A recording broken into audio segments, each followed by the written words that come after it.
What is going on? What's going on, ladies and gentlemen? Captain Paul here. People kind of matriculate in here. So, game 7 here between Seattle and Dallas. This is a big one for Pavelski. He's been chasing that cup for a very long time. Seattle's the upstart, second year, really doing terrific things, winning by committee in a lot of ways. They don't have an overwhelming superstar, but they are just finding ways to win, man.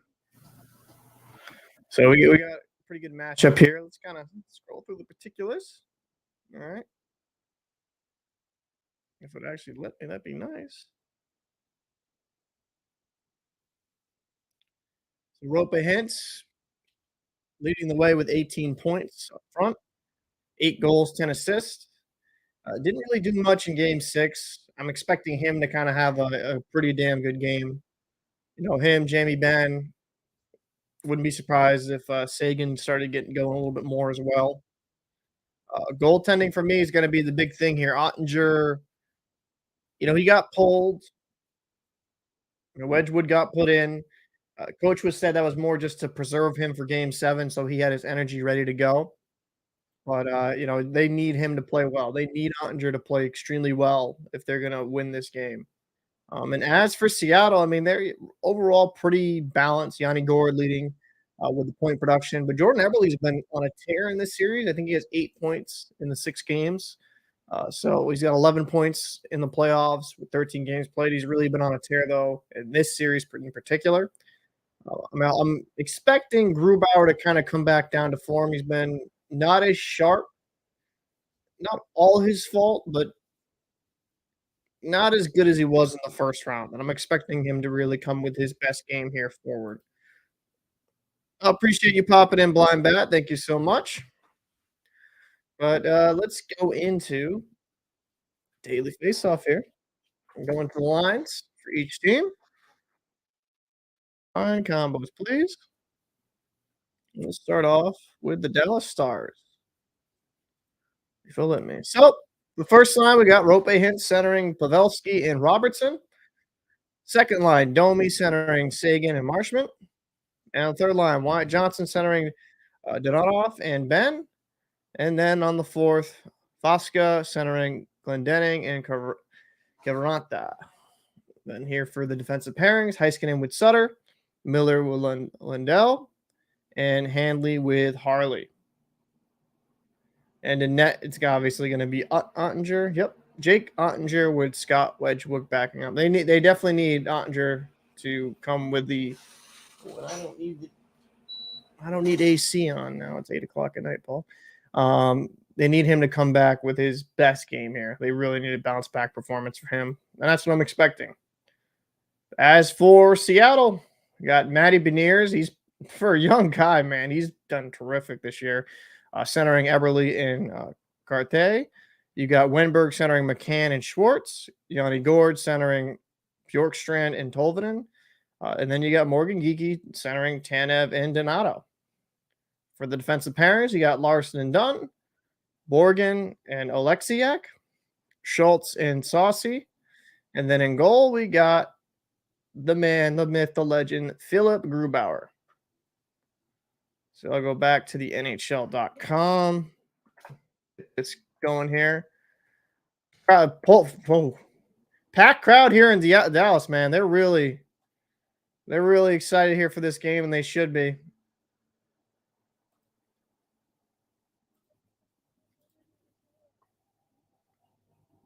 So this is going to be an interesting one. Will the new kids on the block come through, or will some of these veterans pull? Because Dallas does have some guys, like Sagan's won a cup. They have some guys with some experience, even outside of just Stanley Cup wins. And, that hopefully that's going to pull through. I'm torn who I want to win this game. I really don't have a horse in this race. It would be kind of nice for Pavelski to win a cup, especially being at San Jose for all those years and just so close but no cigar. It would feel really good. And this guy has been playing absolutely out of his mind. At the age of 38, man, he's playing like he's 28. But on the other side of things, I mean, Grubauer, hopefully he can bounce back. But it'd be kind of a cool story because Grubauer struggled this season. and for him to kind of come into his own, play well, and just have a team, right? Not a single superstar, not like somebody taking away all the attention, but an actual team in Seattle, bettering probably more talented teams on paper. That's kind of always a cool storyline for me. And I might have one of my co-hosts come through eventually here during the stream. It just kind of depends on how things shake out.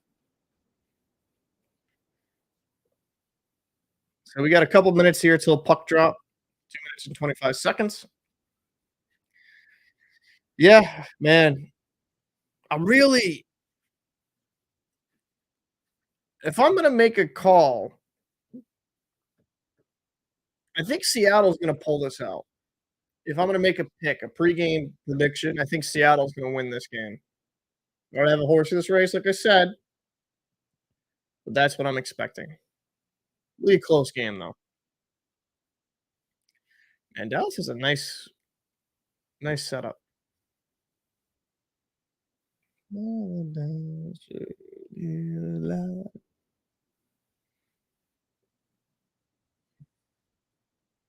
Packed building, man.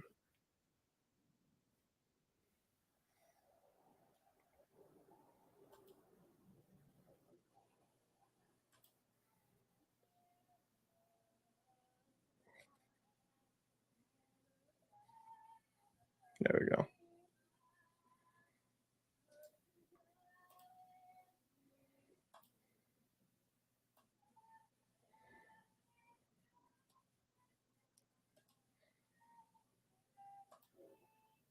Alrighty.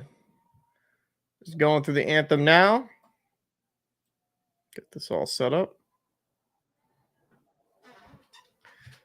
So who do y'all got? Who are you excited to see here?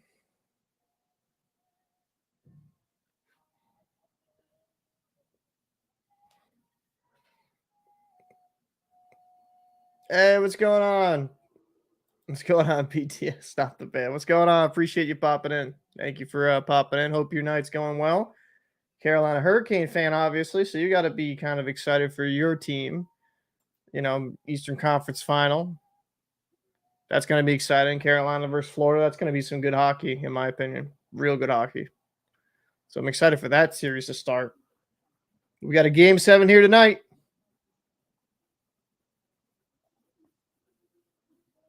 Wait a minute. Why is there no games scheduled? Oh, they're waiting for they're waiting. That's why. Waiting for these games to finish. Gengar said, I would like to see the Kraken get in. Yeah. Yeah, I would definitely. It would be kind of cool.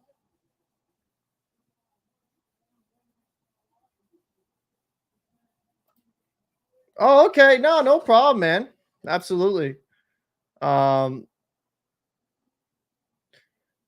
no, absolutely. I love kind of talking with a bunch of people, interacting. So, I'm glad. I usually try to be pretty good with people. So I'm glad hopefully a good thing I wasn't a jerk.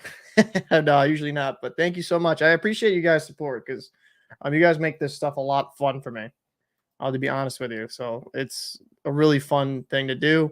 Oh, and Dallas wins the face-off draw here. We'll start out, dump it into the Seattle zone. So Dallas got a little juice early. Oh, Seattle will get it. Nice breakout here. I'll dump it in. Eberle. Oh, no. Tolvanen here in pursuit. Oh, we got it. Tolvanen down low. Oh, Miller on him. Trying to shove him up. Oh, no trip. No, kept it in. Oh, that was a bad cross. Oh, kept it in. Kept it in here. Oh, kind of a one-on-one situation, not really a two-on-one. He was far too wide there on the left side. I appreciate that. I'm glad you really enjoy the videos. I've been working at it, trying to keep getting better and better over time. And Oettinger, that's a little dangerous. Just think it's funny to see all the Western teams sit at home while, yeah, yeah. It is interesting that it's all new blood, really, essentially in the West.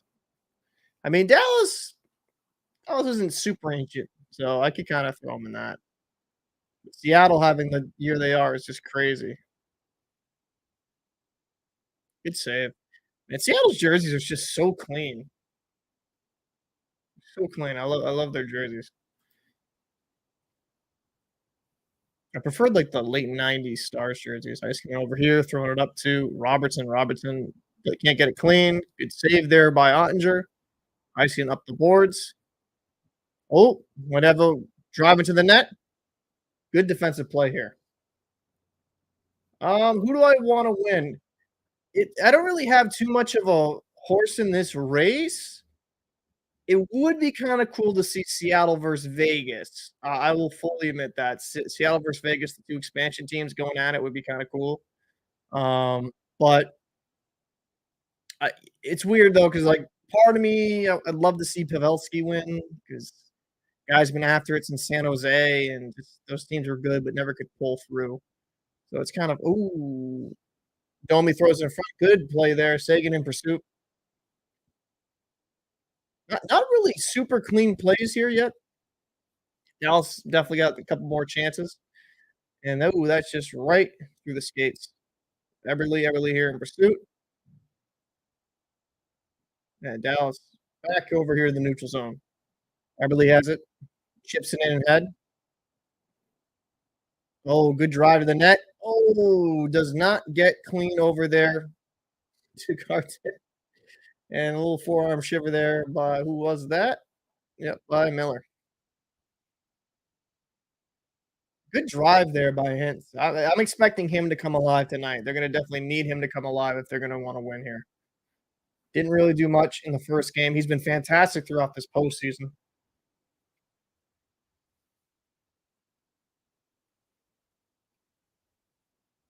Man, this has been a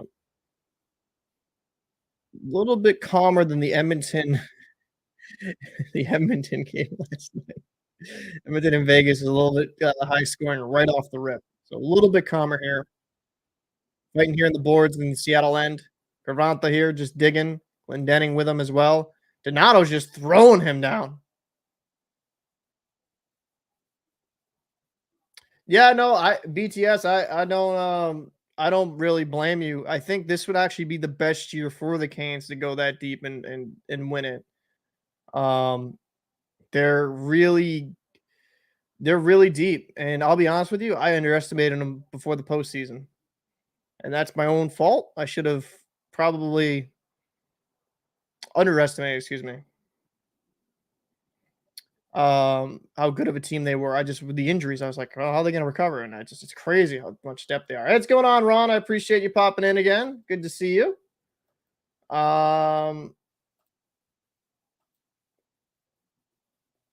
Do you want to see Cassidy? I'm not mad at Cassidy. Oops. Oh, right, Johnson. Oh, I had a shot. Heiskin here at the point. Off the crossbar.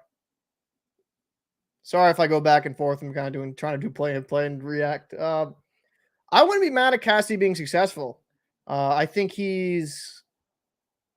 I didn't hate Cassidy. I just think his time was up in Boston. I think he lost that locker room. I think that was the big thing. I think he lost that locker room, and that's the reason. So if he succeeds, I have no ill will. He was a good coach. Wow, right through Wenberg's legs off the bar. We got Seattle. What's going on? Appreciate you popping in, Blue Mac. Got a Kraken fan here.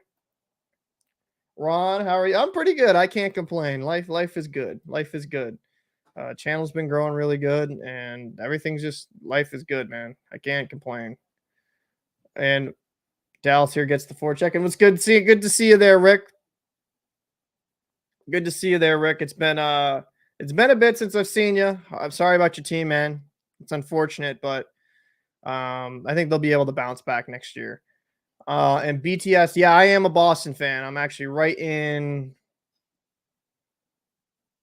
Yeah,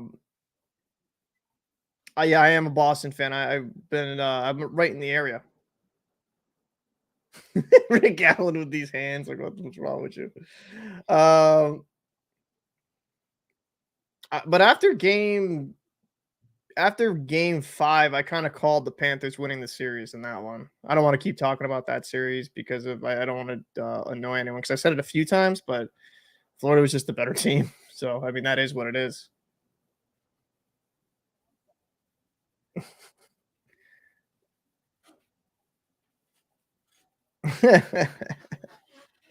Yeah, no, I could understand that logic, Engar. It's just to me, Cassidy gave a lot here while he was in Boston, and he just kind of got the short end of the stick a bit. I think he got a little bit of the blame, but I also think his coaching style wore. And BTS, I appreciate I appreciate that. Um, yeah, I think there's still so many good hockey teams left here in the postseason. Dallas here. Oh, 2-on-1 backdoor. Great defensive play there. Diving. He just got that on. Dallas is Robertson here. Dancing here in the neutral zone. Ooh, couldn't get it by him. Dallas is controlling the play a bit here. I got to get a little bit more shots on net. Got one off the crossbar. Got to test Grubauer earlier, and that's icing. So Oleksiak throws the puck, and I learned how to say that. I got to hear that name once or twice, and then it's like, okay, that's how you say it. But yeah, I don't feel bad for Bruins fans. We've been successful. It's gonna be interesting to see how the rebuild goes, though. I mean, we had one cup in 2011, and a lot of failures of like closing it out. But hopefully, Bergeron retires and enjoys life, man. He gave a lot. Look like Brett Burns. I love Brett Burns. Actually, that's the funny part. He's one of my favorite players. I loved him, San Jose and Carolina. We could be D pairings with our beards. Wow, Seattle here finally gets control here. Oh, that was a good find. Donato back to the point shot.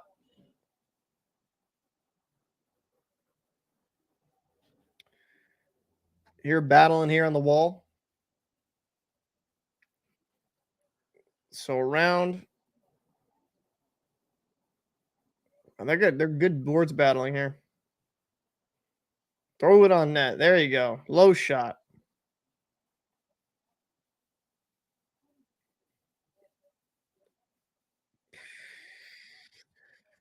Gord. Oh, misplayed it there. Gravanta couldn't. Got to be a little bit firmer on the puck there. Can't just let that Bjorkstrand here coming in. Face off. Ooh. If you got gets through, that's a good chance there. Oh, good effort here. Ben here behind the net, goal line, throws it back to the point. Lindell over. Miller shot. Great save there by Grubauer. Another save. And why did this gives me? Oh, it was the speaker that muted. That was a great save. Absolutely spectacular. I don't know. Okay. Well, there we go. Wasn't okay. So that was the ESP. Okay. That was a great save by Grubauer. Wow. Did you see that? Yeah, it's apparently close to coming back. But he's such a good player, though. Look at these saves. Oh, right behind him. Oh, man. What a play there. He threw it right back into Grubauer. That was a great play. I know you wouldn't want to mess with chemistry, but he's such a good player. If he's 100%, that's the one thing I'd say. If he's 100%, I'd bring him in. That's just my opinion. You know. Rick Kane, good seeing you again, my friend. We got some stars, we got some Kraken fans. Okay, okay. And Rick, who do you think will win the cup now? I don't know, man. It's I don't know. Um, because it's kind of interesting for me because I don't really have the horse in the race anymore. I don't have my team in it. I mean, there's so many like storylines that would be cool. If Dallas won the whole thing, that'd be interesting for Pavelski. If Seattle goes and wins it, that would be kind of cool because they're second year in the league. If Vegas wins there's a good chance of Casty gets a cup, and then he kind of gets how would I put this, like maybe redeemed in a way. If maybe that's not the best way of putting it. Florida, they've had an amazing postseason run. They beat Boston, they beat Toronto, they They're an extremely difficult team to play against. Carolina, it's just Rod Brindamore. I love Rod Brindamore. Liked him as a player. Love him as a coach. I love the way he carries himself and that team. Um, I'd have to see the matchups. I'm gonna have to see the matchups. Like for me, I'm gonna say it's hard for me to go against the Panthers because of how many big teams they've beaten. I'm kind of leaning towards the Panthers. I don't know. It's just kind of hard. But as for the West, I'm gonna have to see who wins this game because I think Pavelski here working. The matchups will be different between these two teams. And if like Vegas faces Dallas, I think Dallas might have the edge a bit. But if Vegas plays Seattle, they might have the edge. I don't know. Gotta make it's hard to make. Ooh, good block shot there.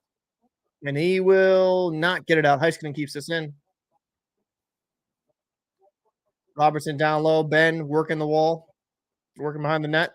Gretzky's office. Robertson back to the point. Heiskanen.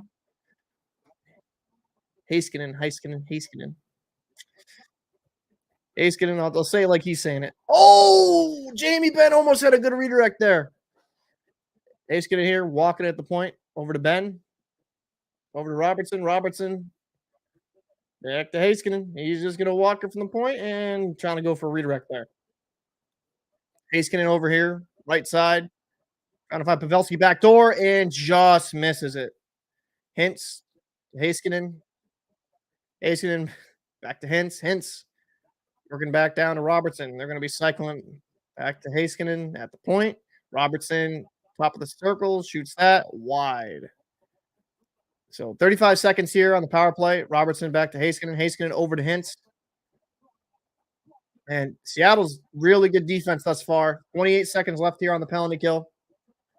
Heiskanen, oh my God, this guy's just eating shots. Heiskanen walking here. Robertson, another block. This Tanev, was that Tanev? Jesus. Pavelski gets thrown. Hintz here, throws it. Another block shot. Seattle's just animals with these block shots. That's crazy. Wow, what a great sequence here. Absolutely amazing penalty kill. Was that Oleksiak who took one right? Was that? Do you take that in the head?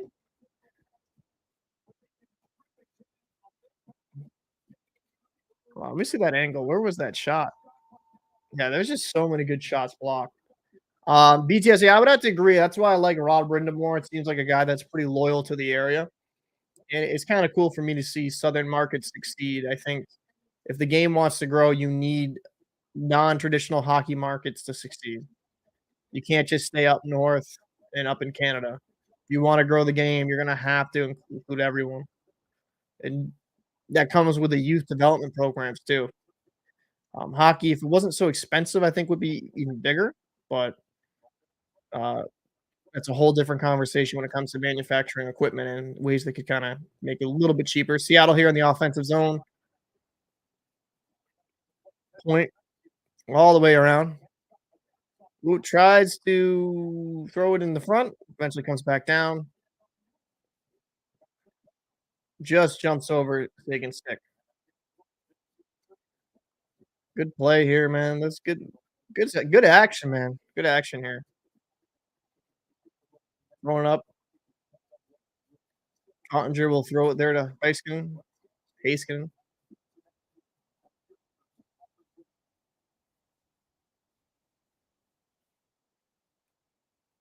So, Kidder, yeah, I mean, I watch all the New England. Yeah, I think Cunningham could be interesting. I think he could be interesting. It just kind of depends though how where they're gonna put him and how they'll utilize him. He'll be kind of like a gadget guy. Um, so why? So they call like I know that everyone says they don't know if Carolina's a wagon. I know that's a big thing. I see a lot of Carolina fans say, but you mean like the actual traditional meaning of bandwagon? Because I don't understand why people call Carolina fans bandwagoners. I mean, you guys have been pretty good with support. I mean, like overall, when the team's been solid, I mean, when you guys won that cup with Cam Ward, I mean, the turnout was always pretty good. And it's kind of hard, right? Because some people are like, well, in the down years, there wasn't as much support. I mean, but would you want to send your money to a team that just does not perform well? I mean, even in really traditional hockey markets, when the team is just downright awful, there's going to be less inclined to watch them. I mean, we see even seen that numbers go down in markets like Chicago when they've been bad, and they still do good, decent numbers, but the numbers of the ticket sales do go down. Like when we leave, when we suck. Nah, that's like every fan base, though. I hate to say, like people are gonna be, like, oh, you're a bandwagon or you're this, and that's just people just hating. That's just people being jealous. I think it's kind of silly. That's why I when people say that it's all about other fan bases, I just like one in one ear out the other. Like there's passionate fan bases throughout the NHL, whether people want to acknowledge that or not. I mean, even with the Arizona Coyotes, right? People want to give them guff, and I mean, the ownership kind of screwed it with the whole Mullet Arena situation, and now they got the arena working in Tempe, so hopefully they got a more permanent home.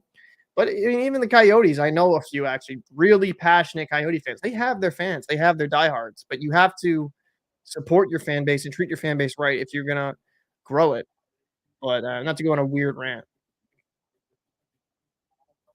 Oh, I did not see what the Hawks fan is saying about the rig thing.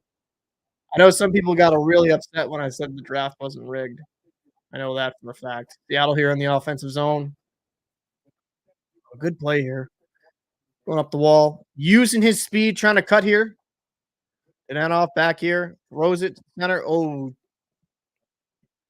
that would have been a nice play if he got that over to benn. Eberle over the middle center. Oh, Cartier was trying to hit Eberle back. That would have been nasty. Eberle spinning, going around. Bad pass there. That was an absolute fantastic idea. I like that. I like that. Cartier being a little bit patient there, trying to hit Eberle on the back. That would have been a friggin' sweet play here. Tanev, Tanev in pursuit. That was a bad pass, man.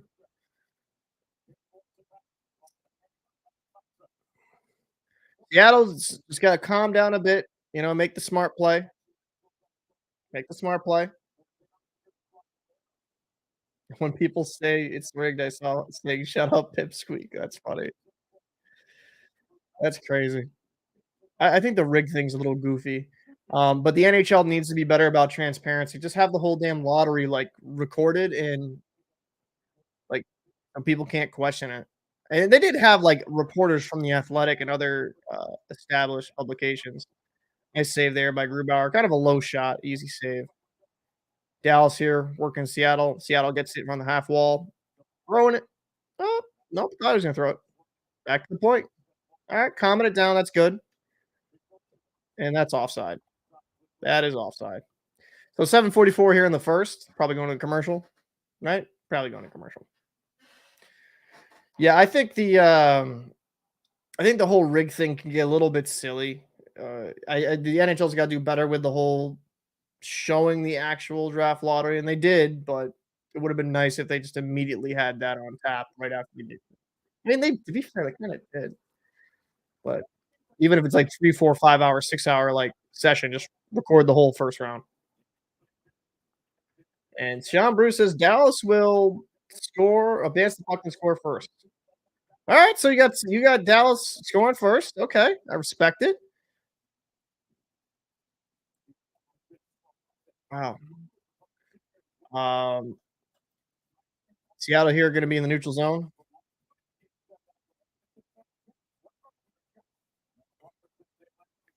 You think McDavid or Dyson will want to jump ship as soon? I mean, I have an unpopular opinion when it comes to that. I think I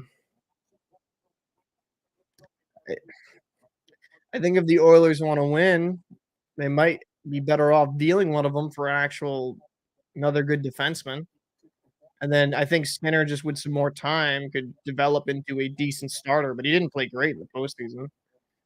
Um, I don't know, just like this postseason's kind of proven you don't need like the talent out talented team, like the talent, the most talented teams in quotation marks have gotten jettisoned.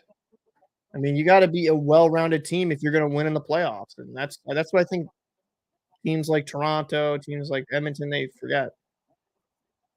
Oh, and I don't like the see. I do like the Seattle jerseys. It's the teal. I like the teal. It's like it's different and unique, and that's what I really like about it for an NHL jersey. Ben here working down low, throws it. Grubauer bad rebound there, but oh, goes to nobody. Tanev here coming across, gonna be good play there. And Dallas turns around here. Get down off over to Ben. Ben, good block shot there. Oh, trying to wrap it there by Donatoff. That was a good play. I don't feel bad about being rude there, ETS. Everyone's entitled to their own opinion.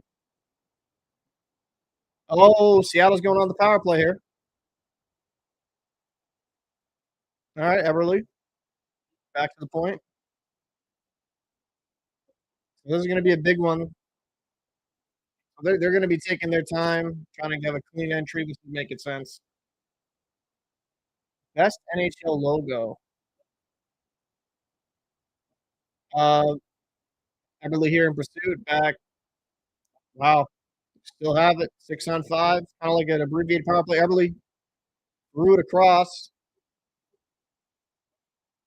Point back over here to Eberle. Eberle down low. Beniers back to Eberle. Eberle working here on the dot. Working down low. Gonna throw it back down low to Beniers. This is smart. It's like having kind of like having a power play here. Larson back. Good save. Good save. Good save there. So, Seattle being on the power play here with 4:39 in the first period. I apologize. I've been doing play-by-play as well. Best NHL logo, though.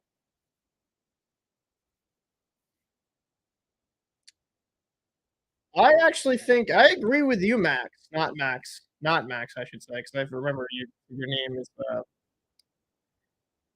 I think the Leaping Panther was so much better than the one they have now, in my opinion. I actually 100% agree with you. That was one of my favorites growing up. That was such a cool jersey. So it's just, yeah, I agree. The whole Leaping Panther was a lot better than what they have now. And the jerseys they have not bad. They're just kind of like average. Max, okay, thank you. Um, I think how would I put this? The Canes jerseys I like though. I like the black jerseys with the hurricane flags. Those are pretty cool. But the logo itself, I think, is solid. I'd give it like a B. Best logo. I might get some flack for this. It might be for me just because of the creativity out of it. It would be the Minnesota Wild. I think that logo is pretty cool. With the forest, the backdrop, with the animal, like I think like showing the wild. I think the Minnesota Wild is like the most creative. So if I'm gonna go with this logo there, just off of creativity. That for me, that's it. Um, I do wish they could kind of go back with the old North Stars colors though. I like the old. I like how the North Star colors look with the Wild. Well, so Gengar, the reason why they did that because like the two flags actually do mean hurricane, right? That's why like the one doesn't. People used to give them guff about that. That's why that's not the hurricane flag, which I kind of laughed at. But yeah, that's why they did the two flag. Um, I just think the black jersey looks so clean for Carolina. Freddie's in the Eastern Conference, believe it or not. Oh, someone asked me, "What's my most hated team?" In KZ, that's unfortunate. You don't have Sportsnet? It's not allowed on Sportsnet up there? That's interesting. Um, Someone asked me what's my most hated team. Um, Probably no shocker one. Probably Toronto Maple Leafs. That's probably, and it's not necessarily even the player because like you guys have seen my breakdowns if you watch my channel. I'm always very fair to them, but sometimes their fan base can be so insufferable. And I'm a Boston fan, so I can. Oh, here 2-on-1, good save there. Good shorthanded save there by Grubauer, but Toronto's fan base can be insufferable. And I think some of the media coverage when it comes to hockey content is just so Toronto heavy. It gets a little McCann here back to the point. Terrible, terrible pass there. And there's nothing against people that are fans of the Maple Leafs. It's just the I don't know, just some of them can be a little bit over the top. Actually, I had a former friend of mine, when this is funny enough, I said that, "Hey, congratulations on the Maple Leafs. I know it stunk they lose, but, they lost, but they played really good in that game 7." He actually blocked me and unfriended me on Discord and does not respond now to my messages. It's like, dude, it's not that serious. I wasn't even being mean. I was just like, "Hey, dude, I know it sucks they lost, but they did get the past first round, and they played good in that game 7." He actually blocked me. It's so goofy. I'm like, "What?" So I'm a little biased with that. I would have to say right now for me to be Toronto. But they have a lot of talent. They gotta figure out what they're gonna do here. So a minute and 10 here on the Seattle power play. Dunn spinning back, Wenberg over. Beniers, Cartier, Beniers in pursuit here. Seattle's really hasn't this is not a good power play. Not a good power play from Seattle. Thought they could really take advantage of this. 50 seconds left here though.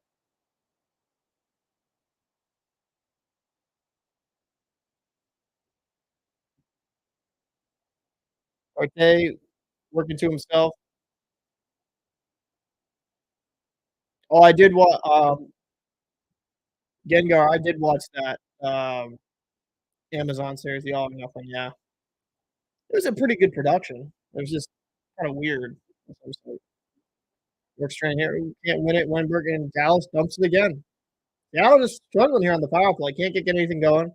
15 seconds here. Do you think it like one last rush? 10 seconds. Well, now it's 10 seconds. 10 seconds here. 9. Wait, that's way offside by Tanev. Um, speaking of, so Cowboy, what's up, man? There's gonna be Panthers and Golden Knights Cup. Okay, all right. Cowboy, I was actually saying that I think the best logo in the league is the Minnesota Wild because of the creativity when it comes to it. I hate the Canes in second in the whole league, but still underdogs, which says I think people can't. It's hard to appreciate the Canes because some people got really upset in the comments when I said they don't have a superstar. And this isn't a knock on Aho, or Svechnikov when he's healthy. I think they're star players. But like when I think superstar, I consider like the best of the best, like the McDavids or the absolute Donato. Oh, nice backhand try here. Like to me, my superstar list only has like 3 to 4 players on it. That's about it. And I'd have to go through with it because some of it changes over time.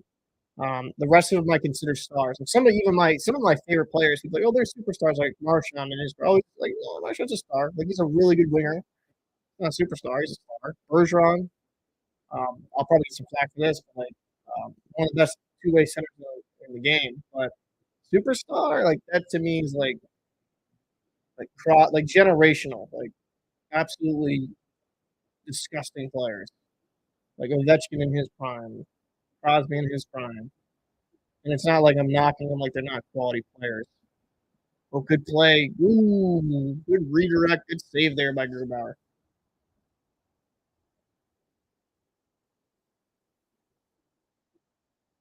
Maxim says, I want the Florida versus Seattle would be the ultimate underdog. That would be kind of cool, yeah. Yeah, I just finished it. I enjoyed the behind the scenes. I wish they could make another.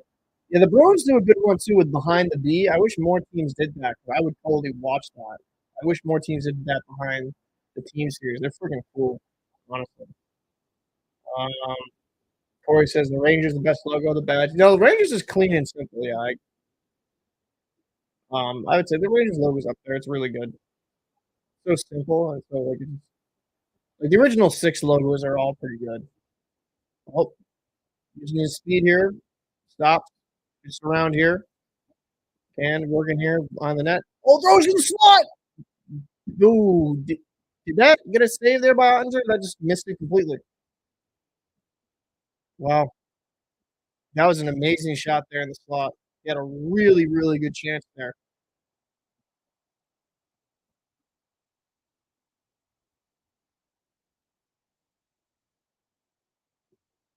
Beniers stops, threw it wide, just a little high, 20 feet lower, and got it. Bad pass there by Hintz. Spin it around. Andre will stop it. Beniers, good forecheck there, man. I believe. Oh, good play there by Pavelski. Hintz over to Pavelski. Pavelski trying to feed it over to Hintz. 20 seconds left here in the first period. Eberle will grab the puck. Beniers and dump and chase here. 10 seconds left. Oettinger will get the puck. Throw it over to Lindell.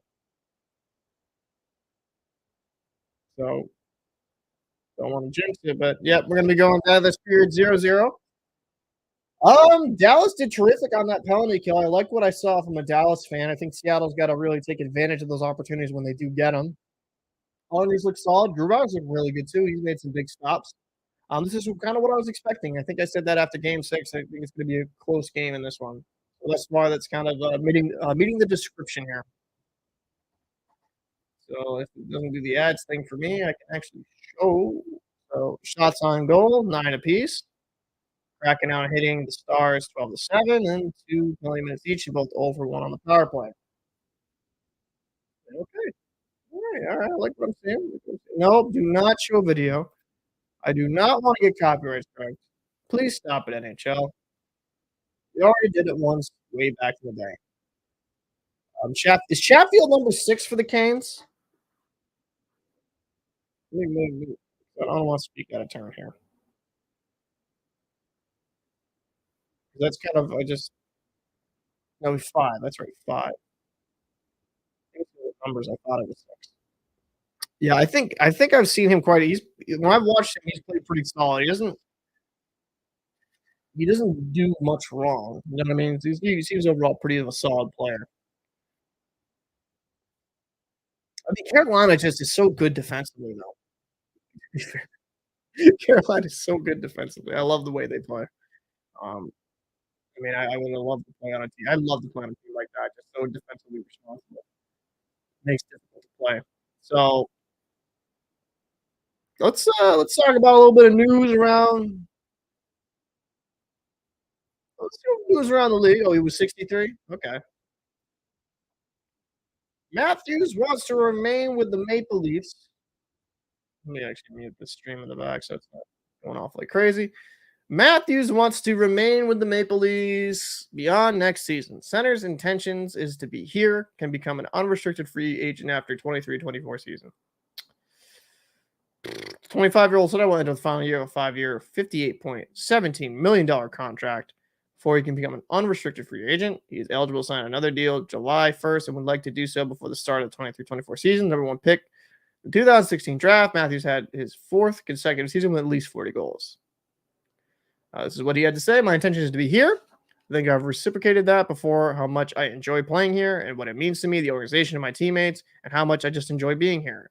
It's important and it will all kind of work itself out in due time and just kind of go from there. But as far as everything else goes, like I said, I really do enjoy playing here, and it's a true honor. The work we are putting in, obviously, continue to strive for that end result is extremely motivating.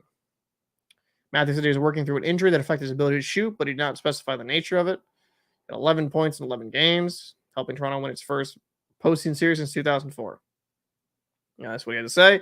It was something I was dealing with a little bit throughout the season, a little bit throughout the playoffs. In the end, it's kind of my job to push through and do what I can to help the team win. You get the bumps and bruises and stuff and deal with certain stuff like everybody is. It's just kind of nature of the game and the nature of the playoffs, especially. So, how many times do you go back to the well? How many times do you go back to well? Score is 0-0.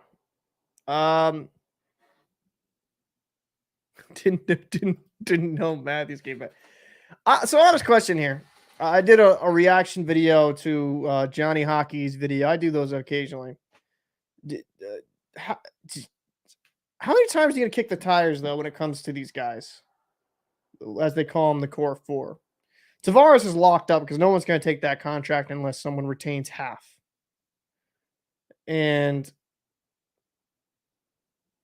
I mean, do you move Mar? Do you move Matthews? Do you move Nylander? I mean, Nylander's the cheaper contract. Would you want to get rid of him? I don't know about that.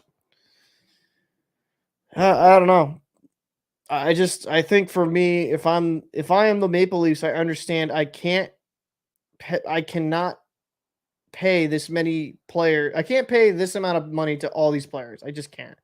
I thought it was a mistake for them to pay these many players as they did, over 10 mil. That's crazy.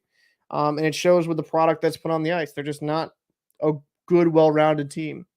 And they need like young rookies to come in and be instantly good, instantly productive. And yeah, I don't know. Honestly, I would be open up if Matthews isn't going to sign for a reasonable price. I'd trade him. Maybe that's crazy, but you're not winning with him. Might as well get some assets if you can. Cowboy says Canes may actually beat the Panthers, though. They have the ability to play like they've done the entire playoffs. I think it's 50-50. I think it's 50. That's going to be a tight series. I think that's going to be a tight series. Who do you want to win the Eastern Conference Finals? I don't have a horse in the race, but I think it would be kind of cool for Florida. But I wouldn't mind Carolina either. I'll say Florida. I think Florida, just because of the Kachuk coming over from Calgary and having that story, would be kind of cool. But I wouldn't be mad at Carolina going the distance either. Maxim says Matthews' comments full of BS. I mean, I would actually agree with that. Timo says, and that fire name, guys. Remember, Timo's like the greatest name ever. I love Timo Solani. It's the greatest name of all time. Overall, 0-0 is a boring start compared to the previous games. I'd actually agree. The Leafs showed their true colors against the Panthers. Yeah. If I am a Maple Leaf fan, which I'm clearly not, I would consider just trading bigger pieces, trading Matthews, whoever you can't retain, trade them for assets, because they're not getting it done now. They're not gonna get it done ever, in my opinion, with this current iteration of the core. John Tavares. We're in intermission, actually. Let's go through this really quick. I want to show this. John Tavares is making 11 mil. He is making 11 million for this season. So 2 more seasons. Next season, the season after that. Now you won't be able to trade it. There's a no movement clause as well. But it's like a conundrum, right? Because Matthews is 25. Do you sign him to another big deal, understanding that Tavares will be coming off the books? That's honestly, because Tavares won't resign for that money. I'll be honest with you, I don't know if he even resigned back in Toronto. I know it's his childhood team, but listen, BTS, I get it. I totally get it. If someone said that about my team, like, yeah. But as for this, I don't know. It was a very peculiar situation there. Like, is Matthews going to sign long term? Would he sign for another $11 million contract? Does he want $14 million? Does he want $15? Does he want $20 million? Does he want all the cap? Does he want them just to be a poverty franchise? I don't know. I don't know what Matthews' priorities are. Does he actually want to win? I don't know. And I'm not saying that as a slight. I mean, there are certain players that are more motivated by the money than anything else. Again, I don't think they're ready to tell the fans after waiting 19 years for first series when we're going to blow it up. Yeah, I think that's pretty much it. That's pretty much it. I'd agree with that. I don't think there's going to be drastic, but I would consider moving a piece. Like, if Matthews will not resign, I would move him. That's at least my opinion. Maybe the Forecast will be the first wild card to win the Stanley Cup. Yeah, technically with this format, would they be? Yeah, because the Kings won it as 8th seed. Gengar, Nylander is going to want more money as well. Absolutely. He's not going to want to have. He's making 6.9 mil and then next season. Now, people floated the idea of trading him away, but I would argue, so what are you going to just... I feel like if you trade Nylander away, you got to, like, you're hoping Knives comes in and can fill that role, which is a lot to expect on a rookie next season. and you're going to need more depth. And if you get rid of Nylander, you got to bring a quality defenseman back. Because when I look at the Maple Leafs, like Giordano's old. I think he's a good player still, but he's old. Luke Schen's solid. Liljegren, solid. Hall, not so much. McCabe, he's a physical defenseman, can play okay. Morgan Riley to me is more of a number 2 defenseman, not a number 1. TJ Brody's can be really rough at times. It's weird because I liked him in Calgary, but then I don't know. He just makes so many weird plays at times, just bad calls. So I don't know. I don't think their decor is good enough. I don't even think their goaltending. I mean, what are they going to do with that? Like, because Samsonov is an RFA. He had a good year, so they're going to have to sign him to some money.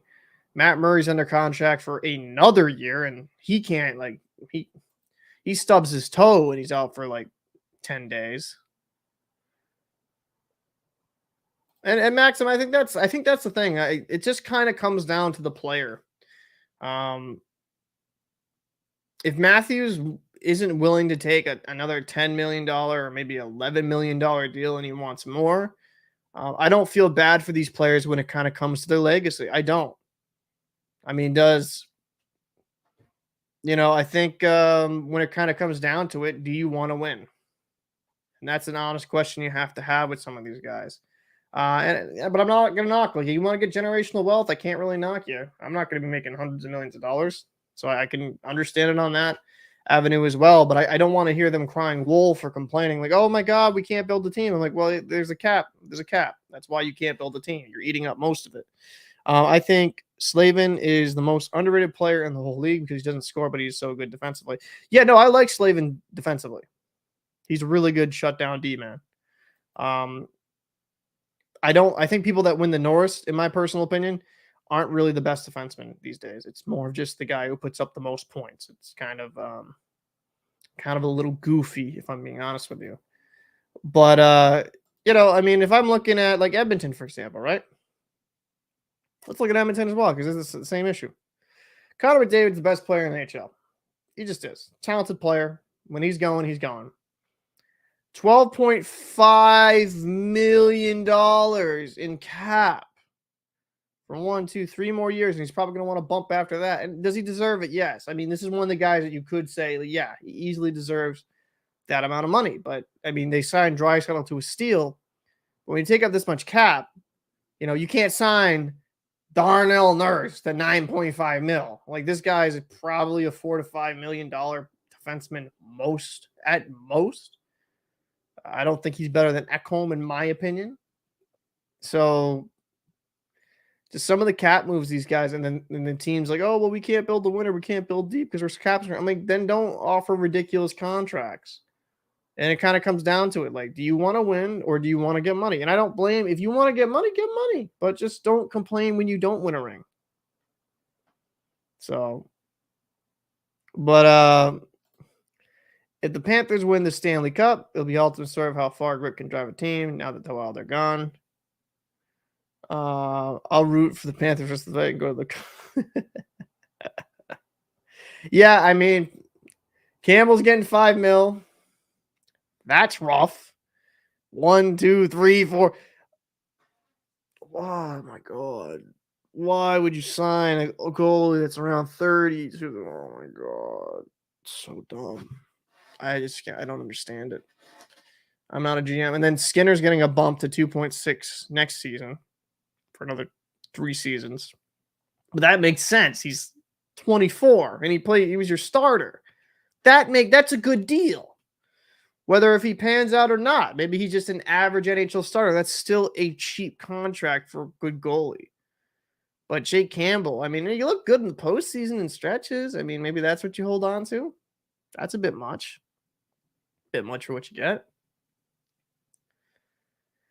And let's look into comparison, right? Let's go here. Carolina. All right, let's go to teams like Carolina, right? Let's go to Carolina, okay? Let's do this. All right. You want to know why they're so fucking good? Aho, 25, $8.4 million. 8.4 next season. Now his last year of a deal, he'll probably get signed, but he'll probably get a $10 million contract as well, most likely, due to the way the nature is going. But I mean, Jordan Staal, he's a little bit older, but he's a really good center. I think Stahl's actually underrated how good he is down the middle. Great in both sides of the ice. He's just a big, strong center. Teravainen, 5.4. He might see a little bit of a bump as well. Kokeniemi, he's only 22. He seems older. That's the funniest part. He seems older because he's just been in the league so damn long.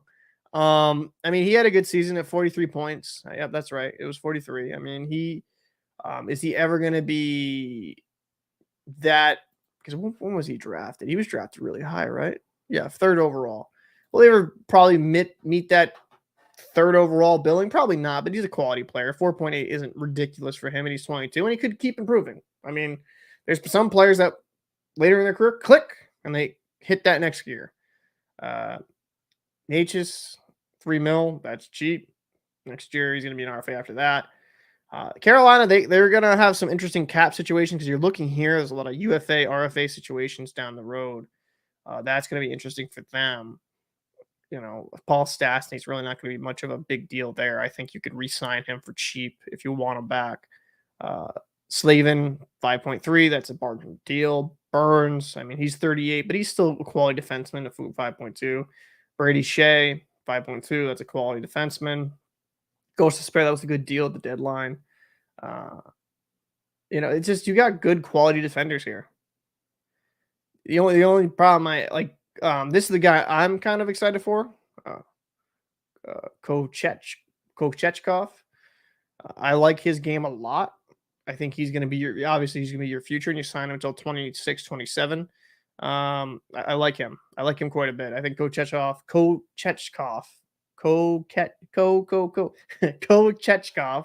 will be good because Anderson and Ranta are both UFAs at the end of the season. So they'll probably only sign one of them, and he'll be this guy. He'll be the guy of the future. That makes sense. So, I mean, Carolina makes a good idea. Have fans don't like No, I think you guys will be fine in it. I actually think your best goalie is Kochechkov, personally. I don't know if I'm wilding here, but the guy has been absolutely fantastic. I mean, what did he have this year? I mean, let's go to the stats here. I know the year before is where in the post, was it the AHL? Maybe I'm thinking more of the AHL level where he really lit it up. Yeah, that's what I'm probably thinking of. I think he'll be good, though. I mean, he's looked good in stretches. 909, 2.44 goals against average. He's a young guy, too. I think he'll be really good. That's probably what I'm thinking of. I was watching him, I think, play for the Wolves. Why did you guys move from the Charlotte? Why did you guys move from the Charlotte Checkers? What was a weird transition? Kochekov. Okay, Kochekov. Okay. I'm going to take your word at that. I'm going to take your word at that. If I fuck up in the video and down the road a year, it's all your fault. No, but I'm just joking. I do think he's going to be a good guy for the future. When Anderson is on, he's the best. Anderson's good. He can be really good. It's just he can be so damn up and down. So I'm gonna I'm gonna blame you if it doesn't work out. It's just lying to me, just gaslighting me. But Kochekov, okay. All right, I appreciate the breakdown that way. Pronunciation is not my strong suit. I have to hear names a few times, and I don't have his name playing on my ears a million times, but I think he'll be good. Why did you guys separate from the Charlotte Checkers, by the way, in the AHL? Do you know the reason for that? Because now you're in Chicago, right? The Chicago Wolves. Why did that happen? I was so perplexed. Kochetkov. Yeah, now I'm getting gaslit here. I don't know, Max. I'm gonna have to I'll just go to some Russian, like his some of his old footage, just try to understand some Russian and just do it in that accent. Make sure it's a really authentic.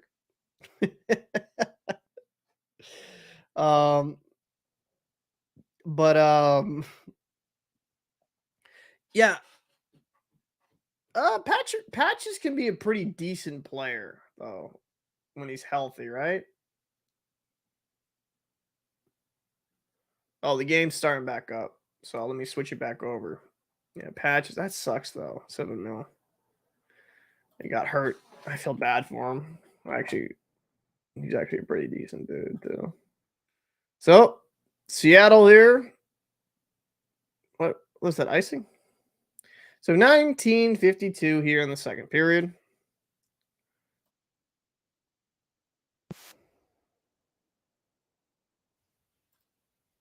Okay, there we go.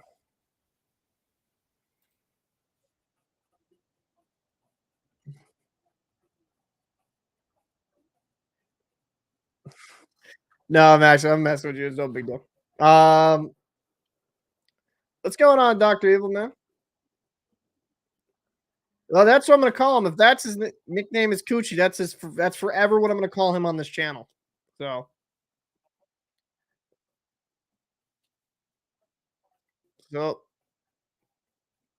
behind Seattle's net here, trying to break it out.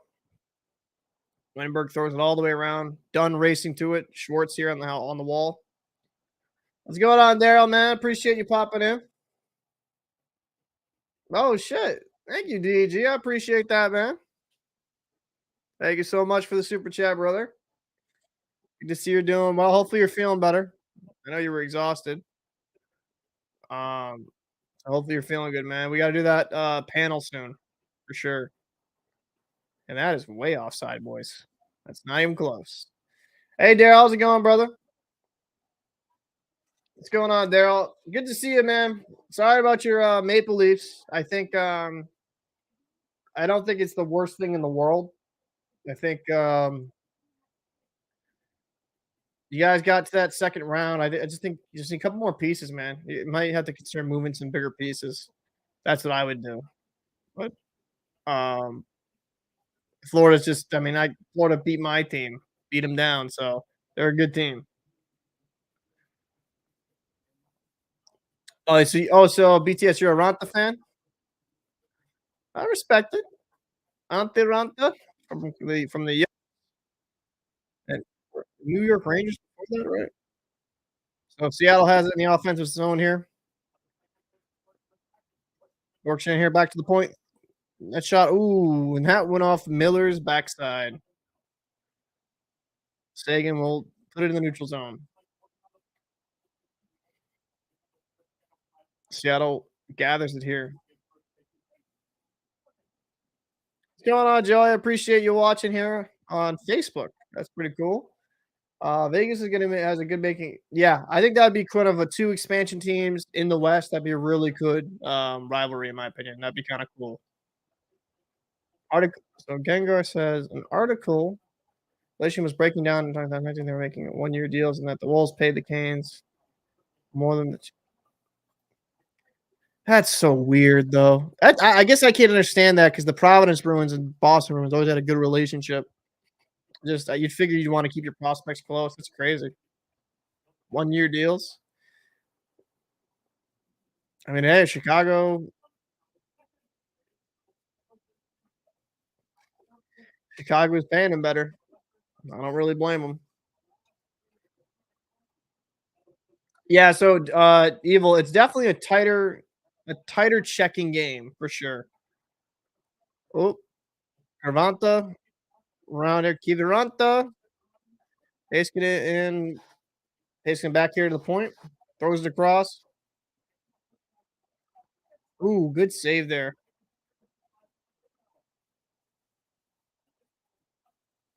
And icing.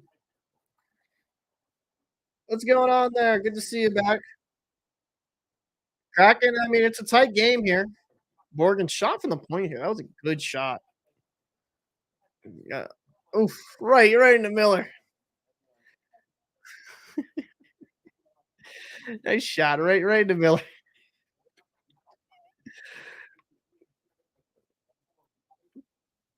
Yeah, I don't blame you. I mean, I think Robertson shoots it and wow.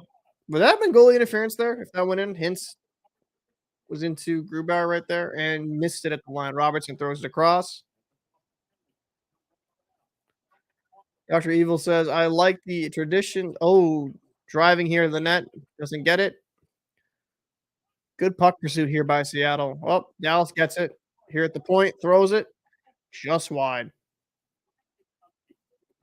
Pavelski here back to the defense. Robertson throws it over. Flat bomb. Nice save there by Grubauer. He's skating McCann up here. Donato on the right. He's going to skate to his left. Thought McCann almost went offside. I don't mind the expansion teams being better quicker personally. I think like when Columbus and Atlanta sucked, it just it doesn't grow the fan base as much as people. It makes it it's not good for the league in my opinion. That's just my opinion. That's why I think some franchises took so long to develop. Because I would argue if Vegas wasn't as successful as it was off the rip, they probably don't have the fan base they do now. Big save there on Marchment by Grubauer. Domi here throws it slot. Ooh, good throw. Throws him down. Mistaken with the travels. Will redirect that. Dallas really having a good cycle down low here.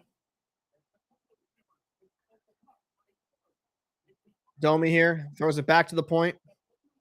Miller does not handle that well. Seattle will be getting the change they need. These guys are dead. Hanley throws it up. That's way offside, guys. That's that's not even close. Yeah, no. Mine's is at 14:38.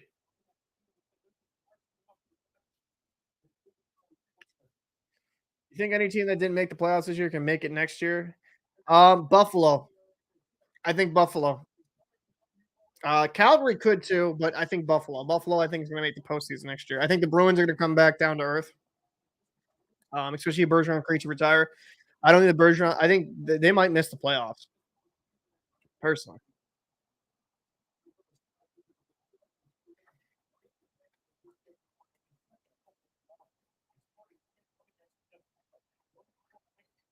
I'm completely on schedule for me there. Evil. That's all that matters. Eberle here, working down low. Carthay back to the point. Good save there by Oettinger. Well, it's weird though. It's weird there, Evil, though, because some people I'm ahead of, some people I'm behind of. I mean, 'cause there's actually been guys I've been like 30, 40 seconds ahead of as well. It's all what you're streaming on, honestly. Now, if I was on pure cable, I'd probably be a little bit faster. But since I'm streaming, it's a little bit more delayed. For some people, I like New York City elites with your fiber optic cables and technology and UN EMPs. Point shot there. Ooh, just wide. Ooh, that was a nice little try there. Throw that on net. Donato trying with stick lift. Geeky. Geeky tries to throw it to Donato. Seattle, here you go. Ooh, Donato took a rough play.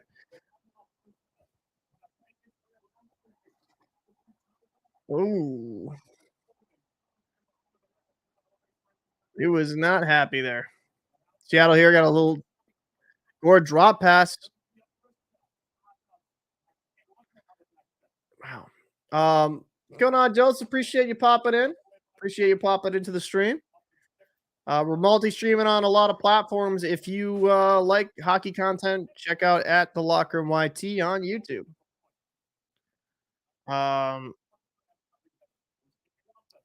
At BTS, if you're asking me if I watch any content creators for hockey, yeah, I watch Eck.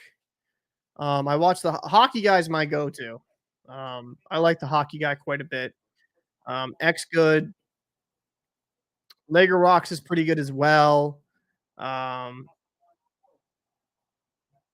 mean, there's a lot of quality content creators. Flying Fluffy Sports is becoming a personal favorite. Point shot here. Ooh, just wide. Wow. Oleksiak got a lot into that shot there. Or should I just say it like I said in that video, all sack? Oleksiak here gets it. I do actually watch Steve Dangle. Yeah, I do watch him as well. Um, yeah, I like what Steve Dangle does. I mean, from him being a guy that literally did it in his household and made it into a business where he's like a known analyst, I think that's the dream in my opinion. But there's a lot of good quality hockey content creators. Um, there's even another smaller guys like Pucks Deep. He smaller channel. He's really good. He just reached 1,000 subscribers. There's a lot of good quality content from guys that really watch the game and love the game. Sagan here, walking behind the boards here. Domi, ooh, off Oleksiak. Domi trying to gather himself.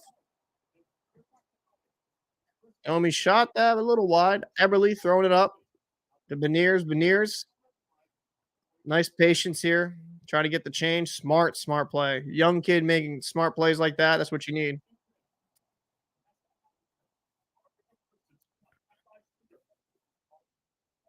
Domi will looking for playmaker here. That's offside. That's offside, guys. But yeah, I watched Steve Dangle. He's good. Hockey guy. Yeah, he has my utmost respect because that guy went from working in a I watched him when he had like 2,000, 3,000 subscribers. Like I've watched him for years. I've watched him for a very long time, and he puts a lot of work into his channel, and it's absolutely phenomenal what he's done. If I could do what he's done and make it a career, I would love to personally. I'm enjoying this quite a bit right now, recovering from my hip surgery. So it's been a fun, definitely a fun hobby. So hockey guy is all my respects. Steve Dangle is the biggest leaf. Yeah, he will. Yeah, he is. The SDPN, the Steve Dangle podcast. I watched that some bit for segments. What's his name? Jesse, the guy that was on the left. He can be a little bit over the top for me. I think, but I like that show overall. And BTS.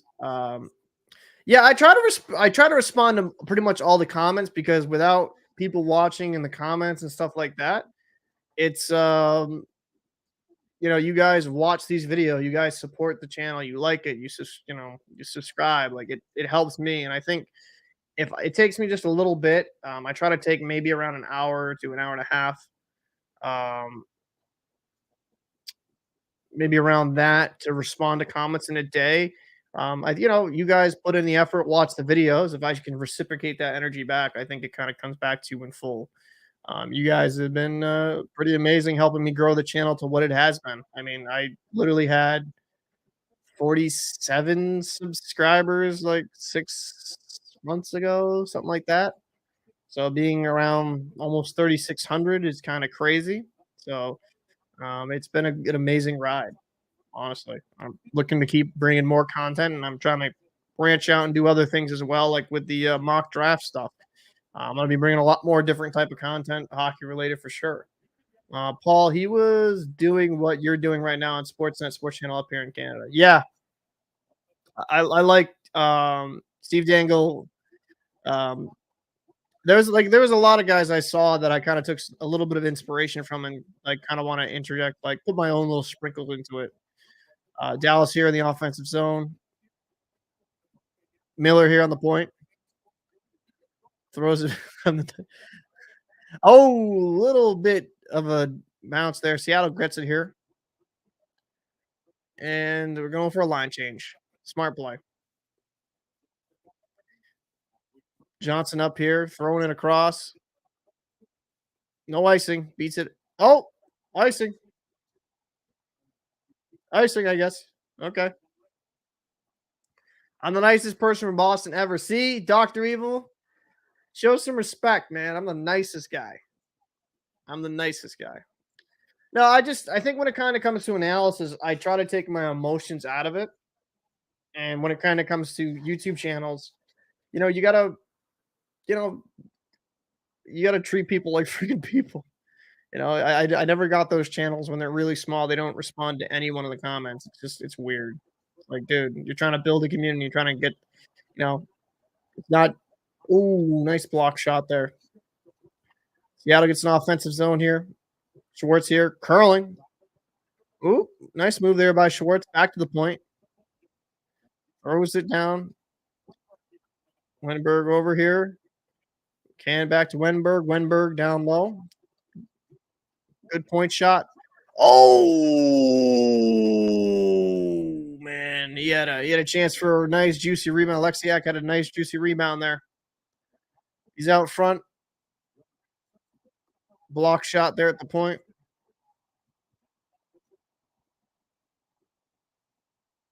Like like Mr. Beast. Beniers. Just imagine Mr. Beast. That would take him like 2 or 3 weeks to just go through a comment section. Oh, Grubauer throws that out.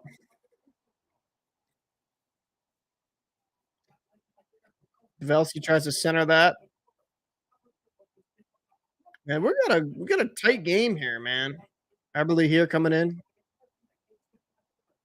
Beniers just blew a tire. Oleksiak. That's a good play by Oleksiak. I thought that might have been a little extra man, but guy staying on the bench. Smart play. Beniers behind the boards. On the net, I should say. Oh, bad turnover. Good save there by Grubauer. 8:52 here in the second period.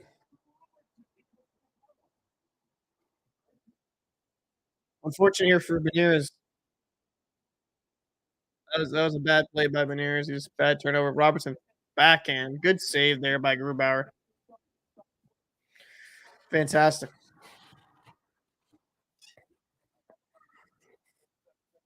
Oh Jesus. Daryl says the only cup I'm gonna see with the Leafs logo on it is my coffee. You know, the Leafs just need the Leafs, in my opinion, need to get rid of one of those core four, what they call it. I mean, Tavares, he's got 2 more years left on his deal, so he'll eventually like that will be off the cap soon enough. But if Matthews isn't going to sign long term, maybe you trade Matthews for like a good quality defenseman, like a one or a two, and then obviously not just one for one, but you get some value back. Just an idea. Like there's something needs to change. If they're depth guys, I don't think they're deep enough. They're not deep enough, man. You can have the quote unquote the best, the most talented players on the ice, but if you don't have the depth, you're screwed.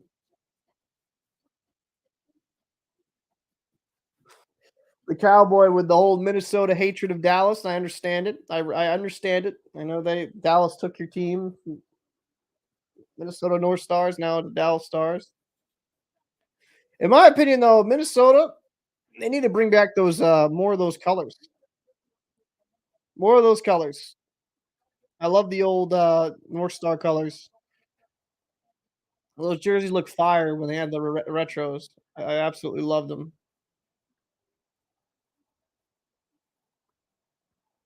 So 8:52 here in the second period.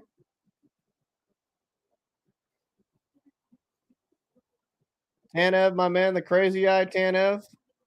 Draw here in the Seattle zone. And Seattle will get it. Tanev up here. We can see the North Stars versus the Whalers in the finals. I mean, that is true. That's a possibility. That would be funny if they wore the retro jerseys for that. That'd be funny. They would never do it, but that'd be kind of sick if they did. Like if it was actually Carolina versus Dallas and they wore the retros, that'd be kind of sick. They wouldn't do that, but you know what? I like the old '90s versions jersey of the Dallas. I'm not the biggest fan of these jerseys. I love the old stars with you know what I mean, stars wrote out and then the A with the point. I think that was cool.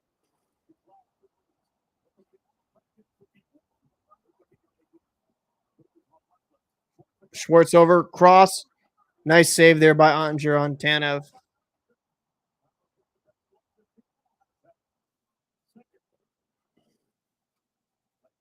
Sick of the Whalers. Seguin coming in. What the? That was an absolutely spectacular save. Wow. Wow. Sagan's got to score that, though, man. Great save by Grubauer. Absolutely phenomenal save, but Sagan's got to score that, man. I just think the jerseys are kind of cool with the Whalers, though.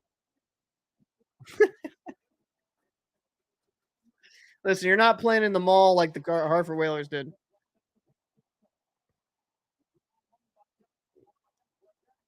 Big save there by Grubauer again. Ivaranta. Ooh, block shot. 13 apiece here. Larson here, back to the point, cross, throwing it up.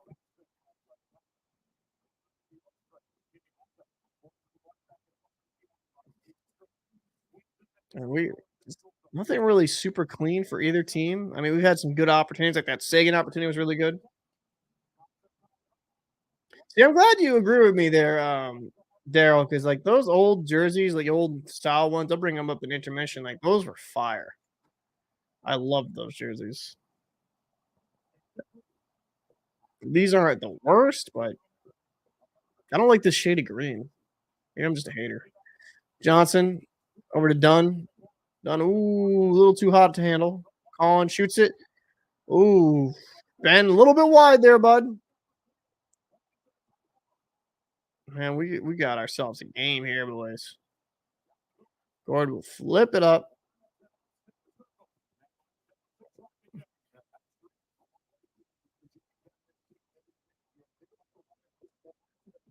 Here, Johnson in pursuit. Yeah, Timo, I agree. It's definitely great look there. I agree with that. I mean, Corey, you're just a hater. No, I'm just joking, Corey. I mean, I think the Bruins logo is classic. Is it super creative? No, it's just a bespoke. I actually, Daryl, I agree. I've said that for years. The spoke B they have now is just kind of boring. I think there's so many interesting. Robertson here for the point. And man, this is good. Dallas is really taking it to Seattle right now. They're getting some good opportunities. Cartier throws it back. Oh, eberle cooking.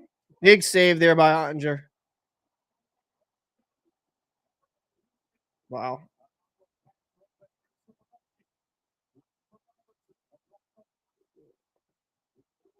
Those early 90s jerseys were pretty good for the Bruins.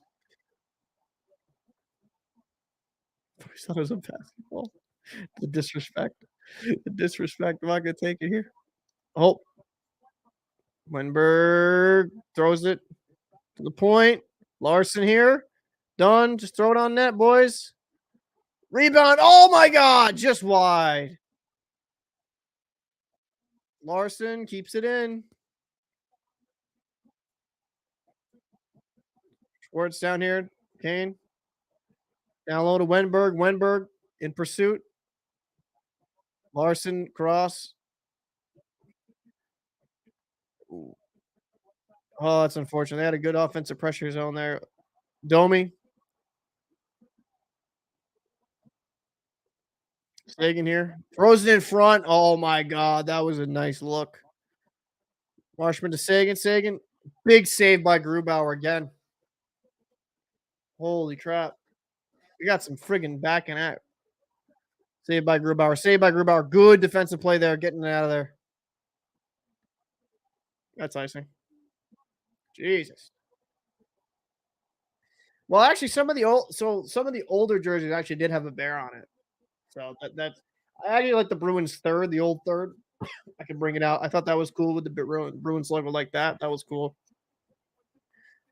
Oh man, James Ben just a little too high, bud. Let's see. Did he make a save here? Did he get a piece of that? Yep. Great save. What's going on, Felony Strutter? Going on? Good to see you back. I haven't seen you in a bit. Thank you for popping in. It's good seeing you. Another icing. God, like guys, you can't line change if you ice it.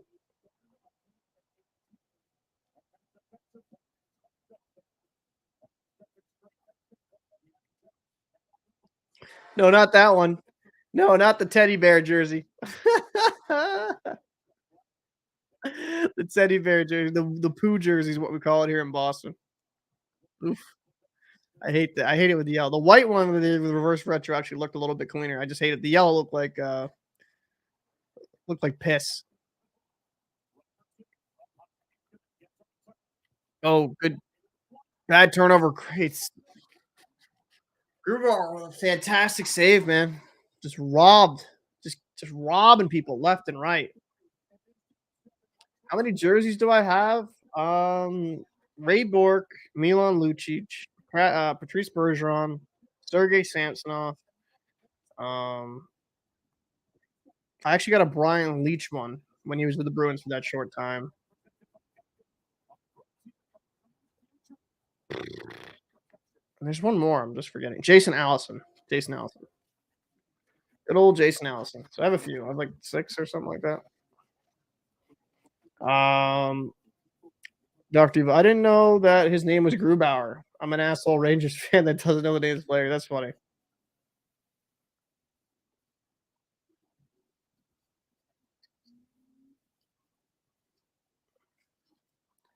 I could do that.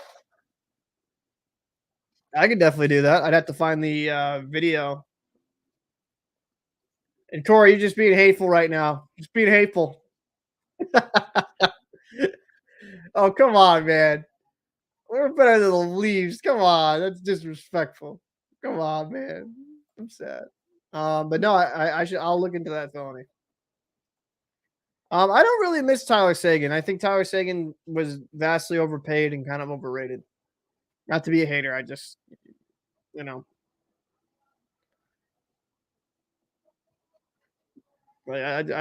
Seguin's a solid. He's like an okay player, up and down. He can be very inconsistent.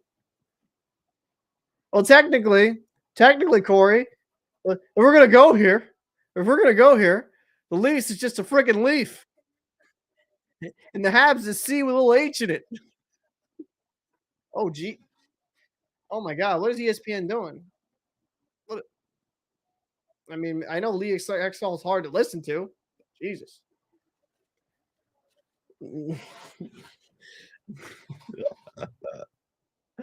Oh shit. What's going on, man? So Cap. What up? Cap, I came on here to say that I thought that this had a 0-0 tie at the end of regulation feel, and as soon as I jumped on here, the goal scores. Yeah. Oh, come on, man. You just ruined that for me. The good play. You're a dick. Fucking dude. Like, how stupid do I feel right now, Cap? Bro, but you just ruined that for me, man. What the fuck? Like, really, dude? Roope Hintz with a nice finish. You're a dick. 1-0 Dallas. Jesus. You're a dick. I mean, they did put a lot of pressure on Grubauer, right? Hey, Grubauer's been fantastic. Yeah. The guy is facing way too many shots. Yeah, I mean, listen, Dallas is really possessing the puck very well in the Seattle end. It's just kind of a, it's eventually going to happen. Yeah, that's the plan. I actually do want to do older stuff and look into it for sure as well. For sure. Wow, Jamie Benn here. Oh, the down off back to Ben. Oh, just misses it.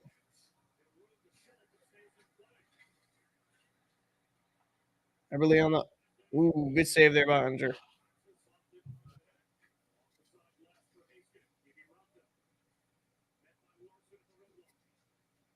Wow. Can't really be mad at Grubauer on that one, man. That's unfortunate. Yeah. I mean, the dude's been standing on his goddamn head. Yeah. He's played really, really well. Here, Donato up.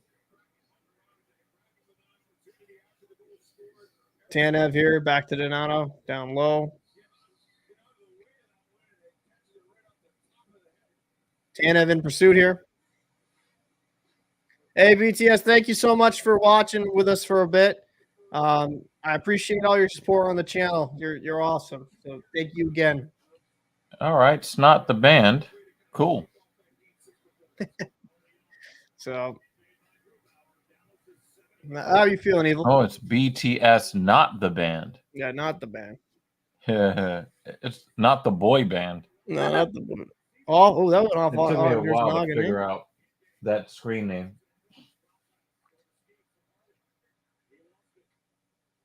Damn, right off his noggin, man. Yeah, right in his fucking face mask. Dallas has 19 missed shots on net. Jesus, guys. Good save there by Grubauer again. Little rebound shot.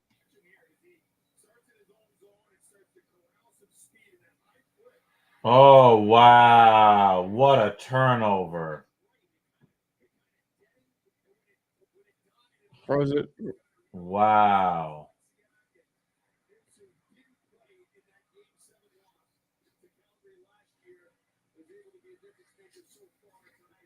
Like, bouncing everywhere, man. No clean plays here. So about minute 59 here in the second period. Tony Martinez, appreciate you watching here on Facebook. Go Seattle get a touchdown.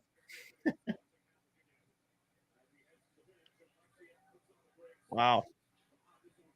Yeah, I was expecting Roope Hintz to have a game though tonight because like that's one of those guys who didn't perform well in Game 6, and I'm not surprised he got a goal there. Is that Joel Pavelski? Joel Pavelski, yeah. Oh, No. wow, he's a star. You didn't know that? Oh, you're kind of a casual, to be fair. Yeah, I'm a filthy casual. Hey, Tony Martinez, good to see you again. Shout out to Tony Martinez, man. He came through for the filthy casual MMA watch party. Okay, and cool. Every now and again, you know, he comes through and sees what we're doing. So appreciate the support, man. That's awesome. Oleksiak. Oh, they left on the doorstep. Oh, Seattle's making some defensive miscues now. Yeah.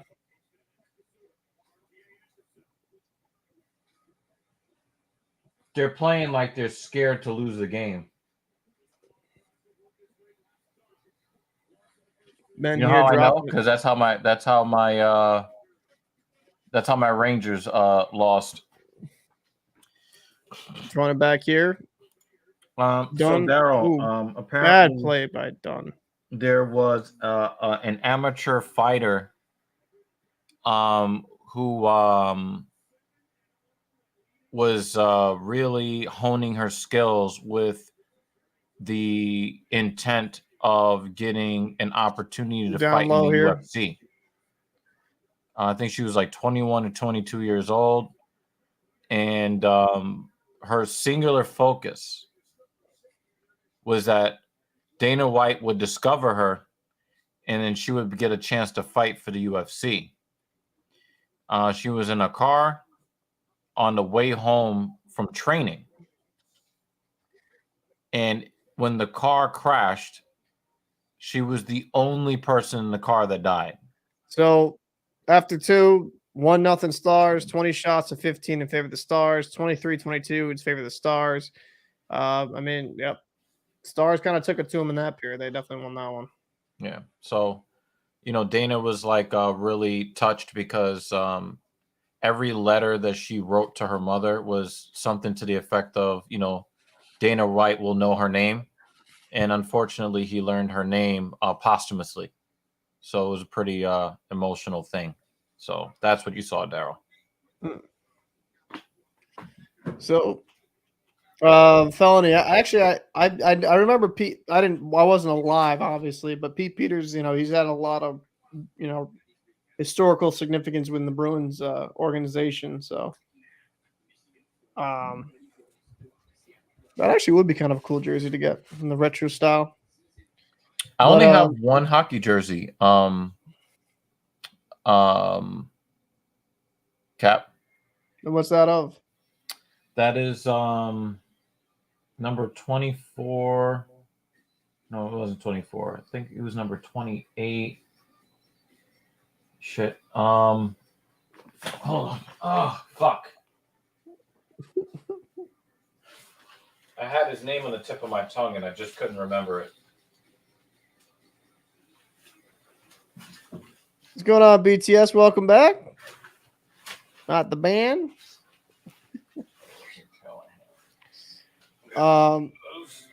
Dominic Moore. Yes. Yeah, I got a Dominic Moore jersey. Oh, Dominic Moore. He's a good player. Well, the reason why I got a Dominic Moore jersey is because while he was here with the Rangers, he went through like one of the most tragic things ever. His wife had cancer, and I believe she passed away. Yeah, I remember. And he was there for her throughout her entire battle. I think it might have been breast cancer, if I'm not mistaken. I'm not sure which cancer she had. But Dominic Moore, man, like he really,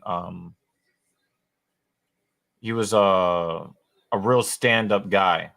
Yeah. And I was like, right now, I'm buying a jersey today. Right now, I'm getting a Dominic Moore jersey because I felt comfortable, even if he, went on to play for another team. I felt comfortable wearing that man's name on my back because that's why I don't buy jerseys anymore of any professional athlete. I'd rather just buy the team jersey because, 1 year they're here, they're gone the next. Yeah, I mean that makes sense. Yeah, that could make sense. Yeah, but with Dominic Moore, he was just a good guy. Yeah, and I had to have that jersey. So, I mean, we've had some interesting news around sports. I mean, you hear about what happened with John Morant? Yeah, I was actually talking about it at length with a really, really good friend of mine for over 20 years. And he's a person that supports our channel silently in the background. Like he watches our podcast in the background. He doesn't comment or anything, but he's a supporter of what we do. Yeah. And we were talking about John Morant, and he was talking about basically how stupid he is. And what I was trying to impress upon him is that depression shows itself in different ways. And when I look at John Morant and I look at the fact that he just found out because he was not voted to being an all NBA team's first, second, or third, it cost him more than $30 million, $39 million to be exact. And so this live thing that he did came right on the heels of that. But this is the second time he's done it, though. People don't understand depression. Bro, we can sit here in a rational mindset. I'm rational. You're rational. Daryl 91 is rational, right? We know that this kind of behavior is unbecoming and it's stupid and tactically it's bad when you've already just been disciplined for it, right? I mean, the problem is here, right, with the John Morant thing, right? And this is my personal opinion on it. He didn't grow up in the hood. He was never about that life. He literally went to a private school, right? He was never involved with that type of life. And you're going to just sit here and like lose hundreds of millions. Like, oh, I lost $30 million. But for him, for NBA players, like you can make that money up on the back end, bro. Let's be real. Again, you're speaking as a rational person. When somebody's going through depression, all rational thought is absent. But how much? See, I don't buy that whole depression. I don't buy that depression thing. I don't, because it's like, was he depressed when he did it the first time, dancing in the club with a gun? And like, first off, just gun safety guy for me personally, that's a whole bunch of fucking nope. Like, stupid. For people that don't really understand depression, they don't buy into it because they don't understand it. I've been in some of the worst mental places. I believe in depression. I've been through depression when I was diagnosed with cancer. I understand that. No, but I didn't start dancing on IG Live with a gun like in my mouth, like, "Oh, is today the day?" Like, it's just, that's, to me, I don't know, just some type of rational human being. Like, you have hundreds of millions of dollars on the line. Why None of would that you do matters that? when you're going through it. None of that matters when you're going through it. Right? I'm sure Miss Felony, when she has issues with self-harm, we know in our rational mind that harming ourselves is bad. We know this, right? But when you're in the throes of it and that dark cloud is hovering over you, you don't see anything else. I mean, what I have to, and yeah, I just be honest with you. What does he have to be depressed about?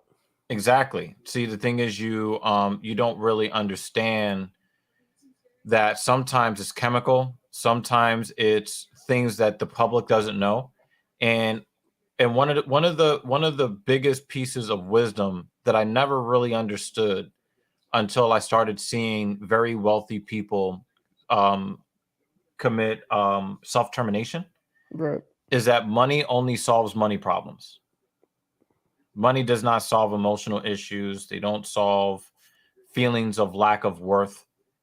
But what They I'm don't not solve those saying, things. because I know people with money can, fight these issues, right? But let's also be real. I mean, he grew up in a 2-parent home. He grew up in a very privileged life. He might feel guilty because he has that privileged life, and all the people that he is seeking approval from didn't have that.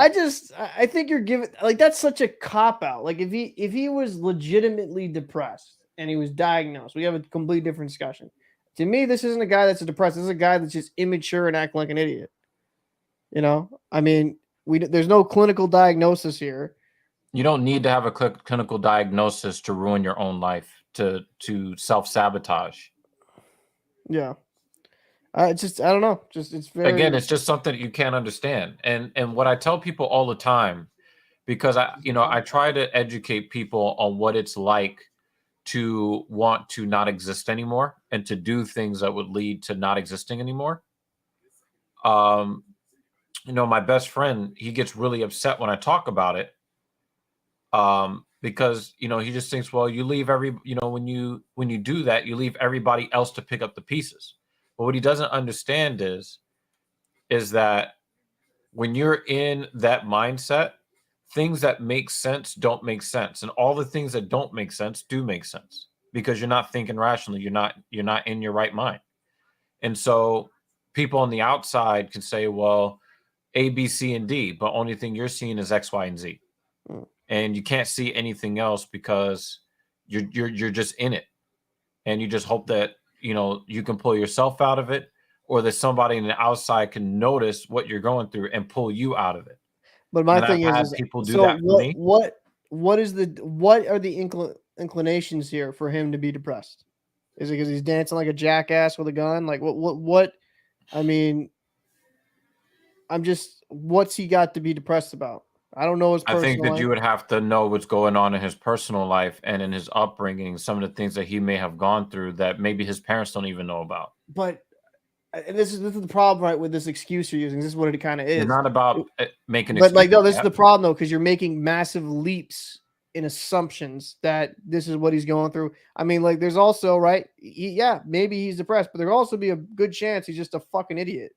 Well, the thing is, I'm not giving any excuses. I'm trying to give you insights from a person that's been where he's been at and has done things to destroy his own life. He's never been where you've been at. But he doesn't need to have been where I've been. But he's never been. Doesn't need to have that. But I think so. This is where we're having a disagreement. You're making a massive assumption that he's depressed. But the thing is, it's all the classic signs because he is very obviously self-sabotaging. Do you know how we know that he's obviously self-sabotaging? Because he just lost over what, close to $10 million in lost NBA salary and in endorsements, and then he found out he lost another $40 million, and then he went back and did the same exact thing that lost him the money, Cap. It's self-sabotage. But the thing is that have been in his position, know it when we see it. But we've also seen in similar situation where it hasn't been depression, where people have blown hundreds of millions of dollars because they thought they were too big. They thought they were bigger than the But this is game. not that situation But, because he's already you been don't know spanked for that. it very recently. What's that?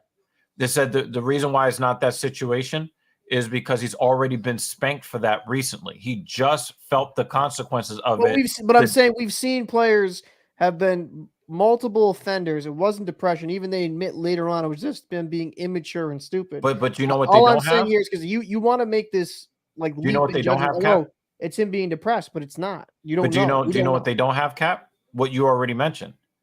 The dude grew up well-to-do, sheltered, protected. And remember, he wants to be accepted by the group that he wants to be accepted by. And which group is that? All the dudes that don't have two parents, single parent households, growing up in gangs. And the thing is, like, I just explained this to one of my personal training clients earlier today because, I told him, I was like, when I was growing up in Harlem during the crack epidemic, I'm talking about from age 4 to 8, and then Brownsville, Brooklyn, age 9 to 10, and then back to and then in the Bronx, ages 12 and 13. And when I grew up, I grew up in like really bad neighborhoods and stuff like that. But they used to call me corny white boy in school. Right. And I tried to explain to my client what that is. And I was just like, I had to search for the word because my client is 71 years old.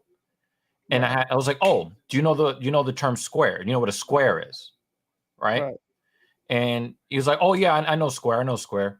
I was like, it's like being a square. And obviously I'm not white, or at least not fully white. Right. So why would they use that as a pejorative, Cap? You're like 0% white, but I think why would they use that as a pejorative in a black neighborhood? Because if you're telling me a guy that grew up in the suburbs with a very little crime area, right, and very privileged life, went to private school, is sad that he didn't have to struggle. Oh, there's a lot of that, Cap. There's a lot of it. There's a lot of it in my community. We glorify dysfunction among black people. Stupid, bro. I know my best friend got shot and killed in that life, man. Yeah. It's stupid. Yeah, it is. Again, Cap, you're in your rational mind. These people are not they're not dealing in actual intelligent reality. Right, but this is where I'm saying, right? Is I think when it kind of hip hop industry does help it along. But I think this is where it kind of comes down for me, and this is where we're just not going to fundamentally agree. Like, I don't know. This could be a guy just doing something really. Cap. I'm just trying to give you some insight into the mindset that does not make sense. Hold on. Let me actually just make a quick banner so people actually know what we're talking about. John Morant. Oh yeah, we're talking about John Morant, BTS. Yeah, I mean, and the stupidity that he continues to keep displaying. Do you remember this guy named Chester Bennington? Yeah, like Linkin Park. I like Linkin Park. I've been a fan of them. Linkin Park, probably one of the top 50 most famous bands in the history of music. Would you say? Yep. When he self-terminated, would you think that with all the stardom and the fame, I know. I understood why he did it. Right. I also understood it too from the position that I've been in. Right, but like the thing is, and this is where it's different, right? We can all agree that he is a jackass. Listen, you're kind of yes. You keep throwing him like outs in a way. I'm not throwing him outs. I'm trying to give you. I'm trying to put you in the mind of somebody that's doing stuff that obviously doesn't make sense. I'm trying to give you insight. But I've been down that road with diagnoses, and I started smoking cigarettes because I was fucking stressed. Oh yeah, we talked about that last year, and I had to be like, I mean, like you already know. Yeah, like I already know that people when they're going through some shit, right? They're not but then when we talked about it, Cap, you brought it up. What I'm saying, if you let me please let me talk. What I'm saying here is that you're making leaps in rationality, like, oh, this is the reason. We don't know if he's depressed. We don't know that. We do not know if he's depressed. There could be a very good possibility. If he's depressed, hopefully he gets the help he needs. But there's also the good possibility this is a guy that's just kind of trying to live a life and try to be something he's truly not, because we glorify this type of behavior in media, and he wants to come off as hard. How many people have we seen? It hasn't been due to depression or anything like this. They try to live up to a certain, I don't know, certain personality, try to say that they're hard, quote unquote, and they're toting guns, and then weeks later they end up on Channel 5 on a t-shirt. There's only one person that your scenario absolutely applies to. Absolutely applies to? I mean, Hernandez. Wait, applies to Aaron Hernandez was an idiot, obviously. No, Aaron, the actual, like the formula that you just mentioned, except for the fact of him trying to pretend to be hard, but he's not. Right. With the exception of that, that's Aaron Hernandez. Aaron Hernandez and John Morant, not the same. But what you're describing, we've seen evidence of that. Ray Caruth, remember him? Right. Yep. Right. We've seen evidence of those guys. And what I'm trying to tell you is, from somebody who has been in these kinds of mental places where I could not stop myself from sabotaging my own life, and I knew what I was doing was fucking up my own life. I knew it, and I couldn't stop myself. I couldn't. I've been in these places. People who have been in these places, and people could say whatever they want about not having a real reason for being in these places and exhibiting these behaviors. You're actually right, but you're right from somebody who's in his right mind that can process all of these things. I'll give you an example. I just had a debate with our editor, Gina, aka Joy Walking, right? Mm-hmm. And we watched a video about a young woman who killed 2 men while drunk driving. And she could not process the fact that the police officer was talking to her, and she's like, well, can I go to school tomorrow? And he's like, well, you're being charged with 2 counts of vehicular manslaughter via homicide via vehicle, aggravated DUI, but can I go to school tomorrow? She's drunk through all of this. Yeah. And you're like, well, I'm trying to explain to you that you killed 2 people tonight, so you're going to jail. Well, okay, so I'm going to jail. Can I go to my night class on Tuesday? It just wasn't clicking. Right, but so when I get upset when people say, well, you should not drink and drive. Everybody knows that you shouldn't drink and drive when you're sober, but what is alcohol supposed to do? The alcohol's very nature is to release your inhibition. So everything that you know that you're not supposed to do, alcohol is designed to encourage you to do all the things that you know you're not supposed to do. I mean, listen, we can pick this back up. By the way, Stoker, appreciate you. We're in the third period now, 1914 remaining. I'm at 1945. Do not ruin it for me. Fuck it. We can pick it up back. I agree. I also disagree with your whole alcohol thing. Just from personal experience, I disagree with that as well. Oh, wide shot here. Robertson coming up here. Well, I understand the biochemistry of alcoholic beverages, which is why I have that position. Yeah, but as someone have you actually ever drank before? I don't have to have drunken to understand the biochemistry. Yeah, you legitimately have had to drink to understand where you do still have some cognitive fucking ability. You have some, but you lose a lot of it because your body's trying to clear poison out of your bloodstream. I mean, but you do lose. I'll just put it this way: someone that's gotten drunk before, I've never drunk and drive. Well, Gina said the same thing you said. She said, well, the type of drunk that she has gotten is sleepy drunk. But you have violent drunks. You have I can do anything in the world drunks. You have people that, have social anxiety and can't talk to people unless they're drunk. There are a bunch of different kinds of drunks, right? Yeah. Your type of drunk is going to be different than the woman that killed those 2 men. I'm just saying, I think there's so many different bad turnover there. 8:55 here in the third period. I don't know, man. I hope this game doesn't end 1-0. I don't think it will. I think there'll be another goal here.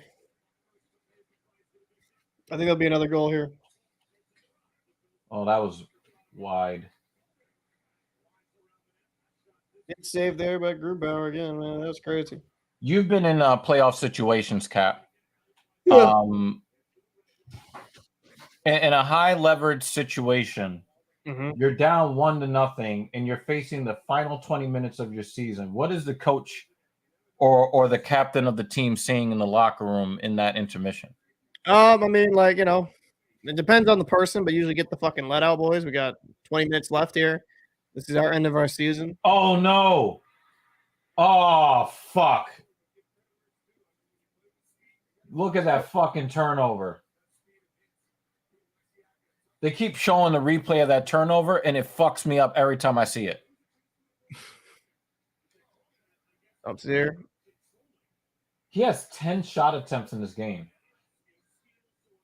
Is Hintz really known as a top, 2-line forward? Yeah. No, Hintz is nasty. He's a really good player. Like, he's one of the better ones in the league, actually. He had actually a phenomenal year. I'd have to look at the stats real quick. I never knew he existed before today, Cap. Well, I mean, to be fair though, you're kind of a casual, and then like with Dallas, yeah, you're a casual, but like with Dallas, it's filthy casual. It's not like what's his contract status? What's that? Hintz, his contract status. I'd have to look at Cap Friendly. I thought he just signed a deal recently. Because even the players that I don't know anything about, I can kind of get an understanding of what kind of player they are by the contract they have. Yeah, I mean, I believe he just signed another deal relatively recently. I think he's got 7 years left. He has 7 years left? I think I'd have to check. That's like off the top of my noggin. Let me check. And what's the cap? I could be wrong. It's been a while. Dallas. So I was trying to get Cap Friendly up here.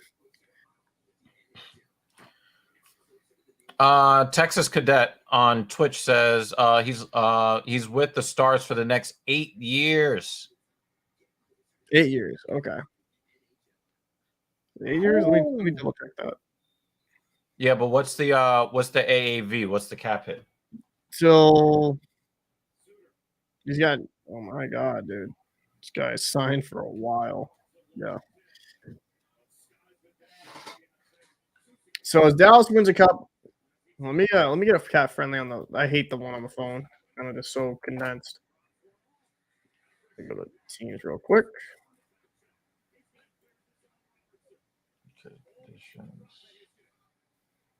So many ads on these websites. Time.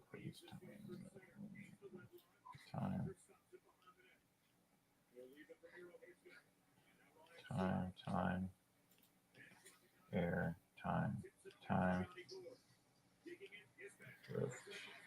Oh man. Time. Yeah, Hintz is under contract until 2031. And what's the AAV? Let me look. That's funny. I knew he just signed a bigger deal. 8.45. That's really cheap for what he is. 8.45 per year?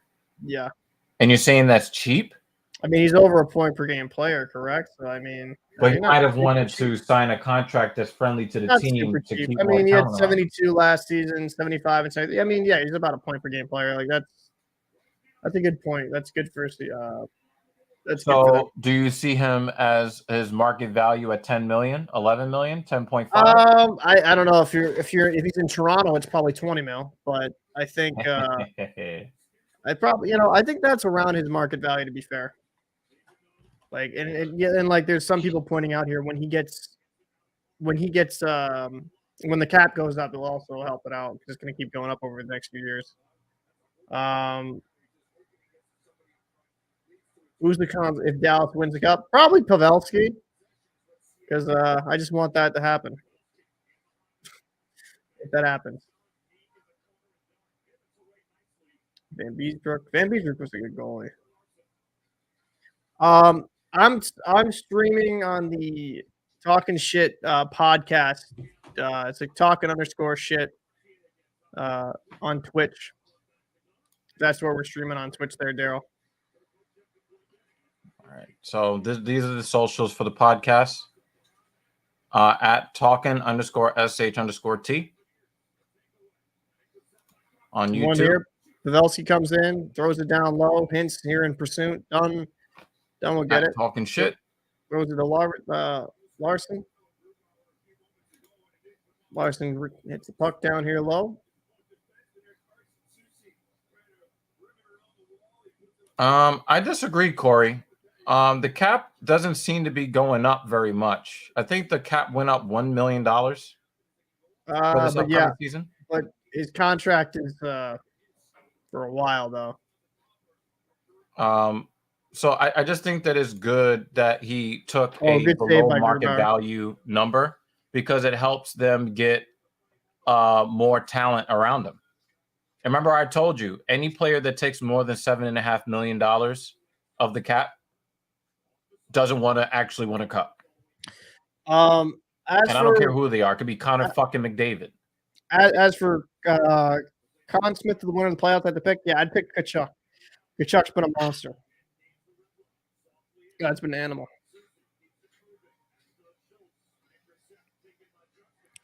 Do I think the Knights can beat the Stars? Yes, I do. Corey says they're still paying off the pandemic escrow. He's correct. Once that escrow is paid off, the cap will explode. Well, as a Rangers fan, I hope you're right because we are hamstrung. We can't do anything. We have no space to do anything. And now you've got a bunch of teams talking about, hey, we'll take Lafreniere off your hands. No, go away. Austin, I appreciate you popping in. Thank you. I'm trying to put his comment up. Thanks, Austin, for popping in. Good to see you. Yeah.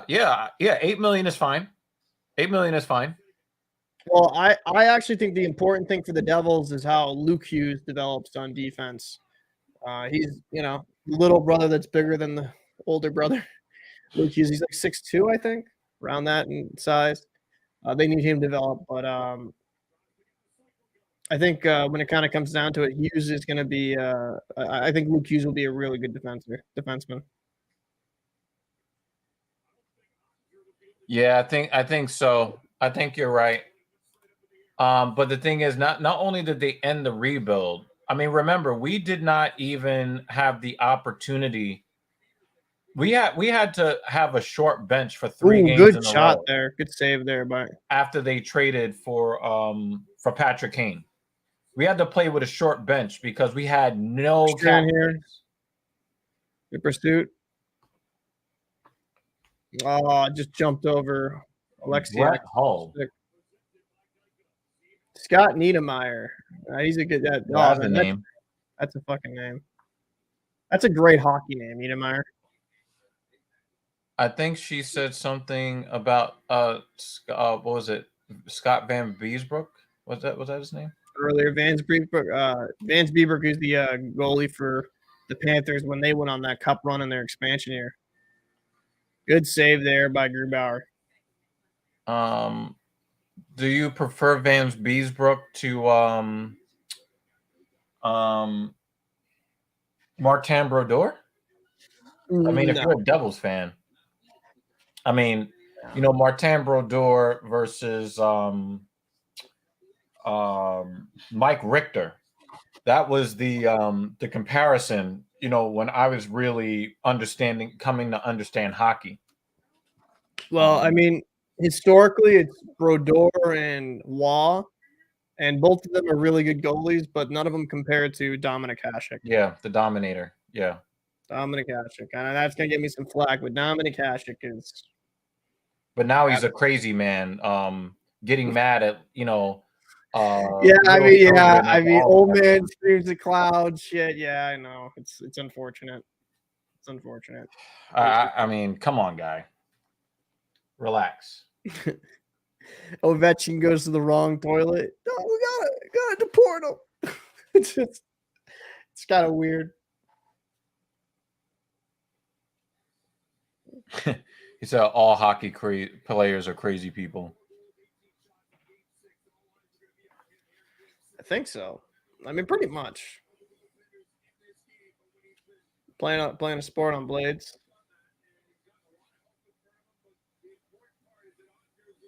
Hawk played had a horrible glove hand. Wait, Richter?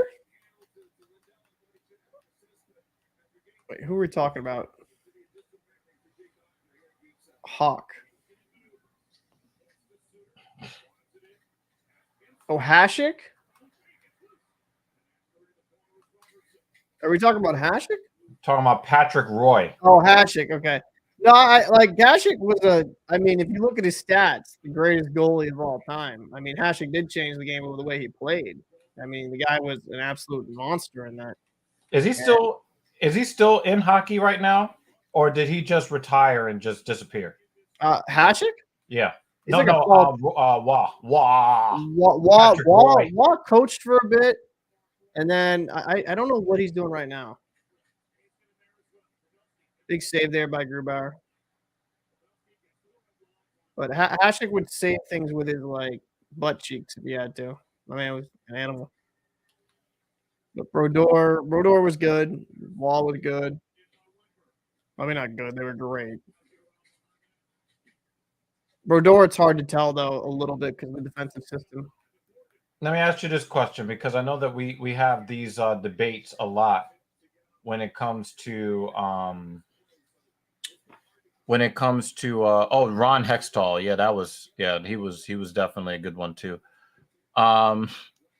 Do you think that we look at these guys as great goaltenders because of the stats that they have when they put up? Because would you say that the game is played faster with more skilled players on the ice than they had to face? It's hard to tell though, because the goalies back in the day, man, like they had to play with equipment that was like would weigh a ton after it got wet. Like it's why I don't like to compare eras necessarily, but I mean, for me, my number one would be Hasek, second would be Wall, third would be Brodeur. Like that's my 1, 2, 3. Oh, you disrespecting Mike Richter? That's what we're doing. I mean, Mike Richter's not in that. I'm just giving you shit. I know. I was exactly. Like, he's a good goalie, really good goalie, but Mike Richter was my guy.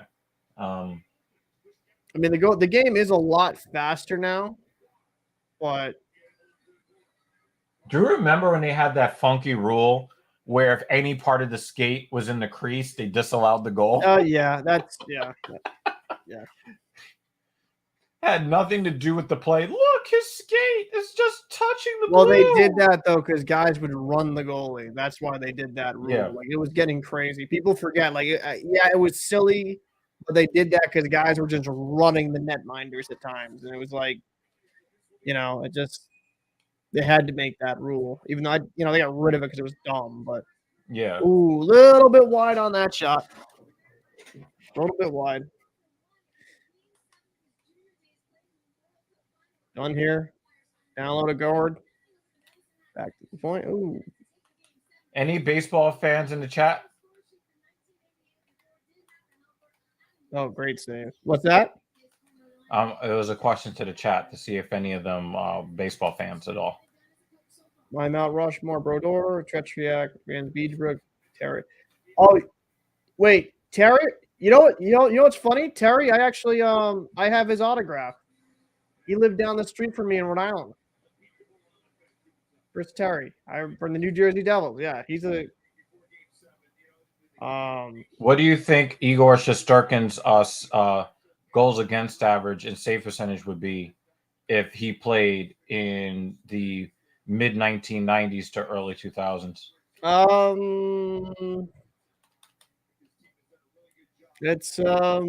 It depends.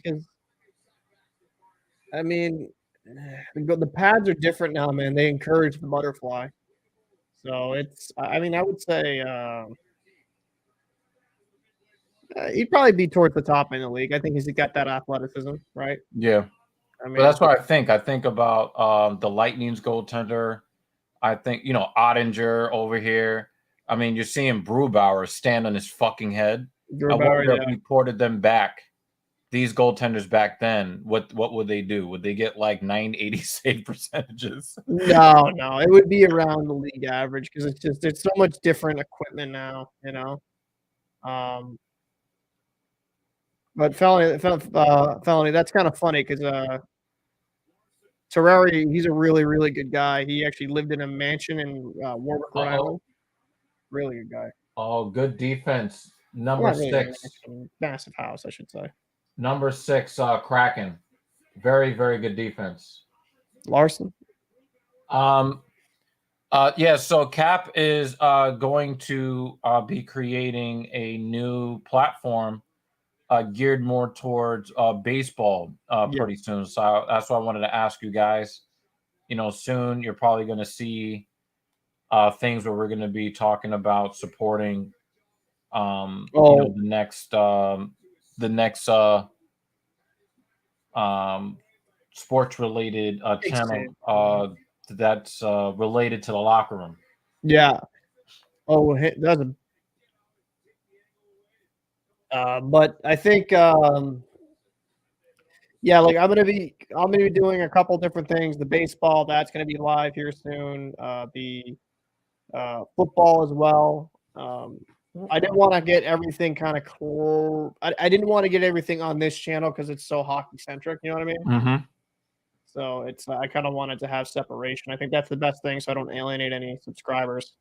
Yeah. I thought that was best too. Hey, Cowboy, you need to come over to the Talking Shit podcast. We do the Filthy Casual MMA watch party for UFC events. Also on the podcast, we covered the Royal Rumble and both nights of WrestleMania. We covered that on the Talking Shit podcast. So definitely come through. We probably will not be covering UFC 289, myself and Mrs. Evil, because the card is not worth paying $80 for. Yeah. But we've paid for every pay-per-view to cover with watch-alongs, just like this. Oh, good try there, man. On the actual main podcast channel, the Talking Shit podcast. So, Cowboy, it'd be nice to have you over there on Saturdays if you watch as religiously as we do. So Beniers here working it up. 7:50 here in the third period. Seattle's got to get something. Well, that's the end of the Kraken season.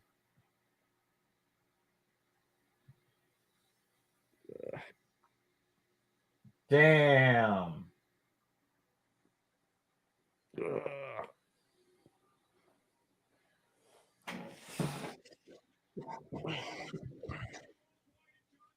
Wow. Wow.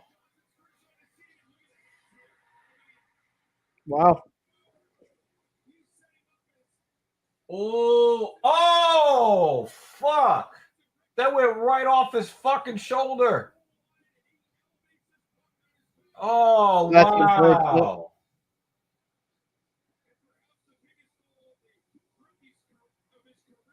Wyatt Johnston. Wow. Good play. Wow.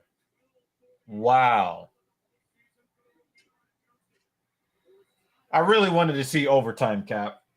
Yeah. I mean there's still time. The Kraken should just pull the goaltender with 7 minutes to go.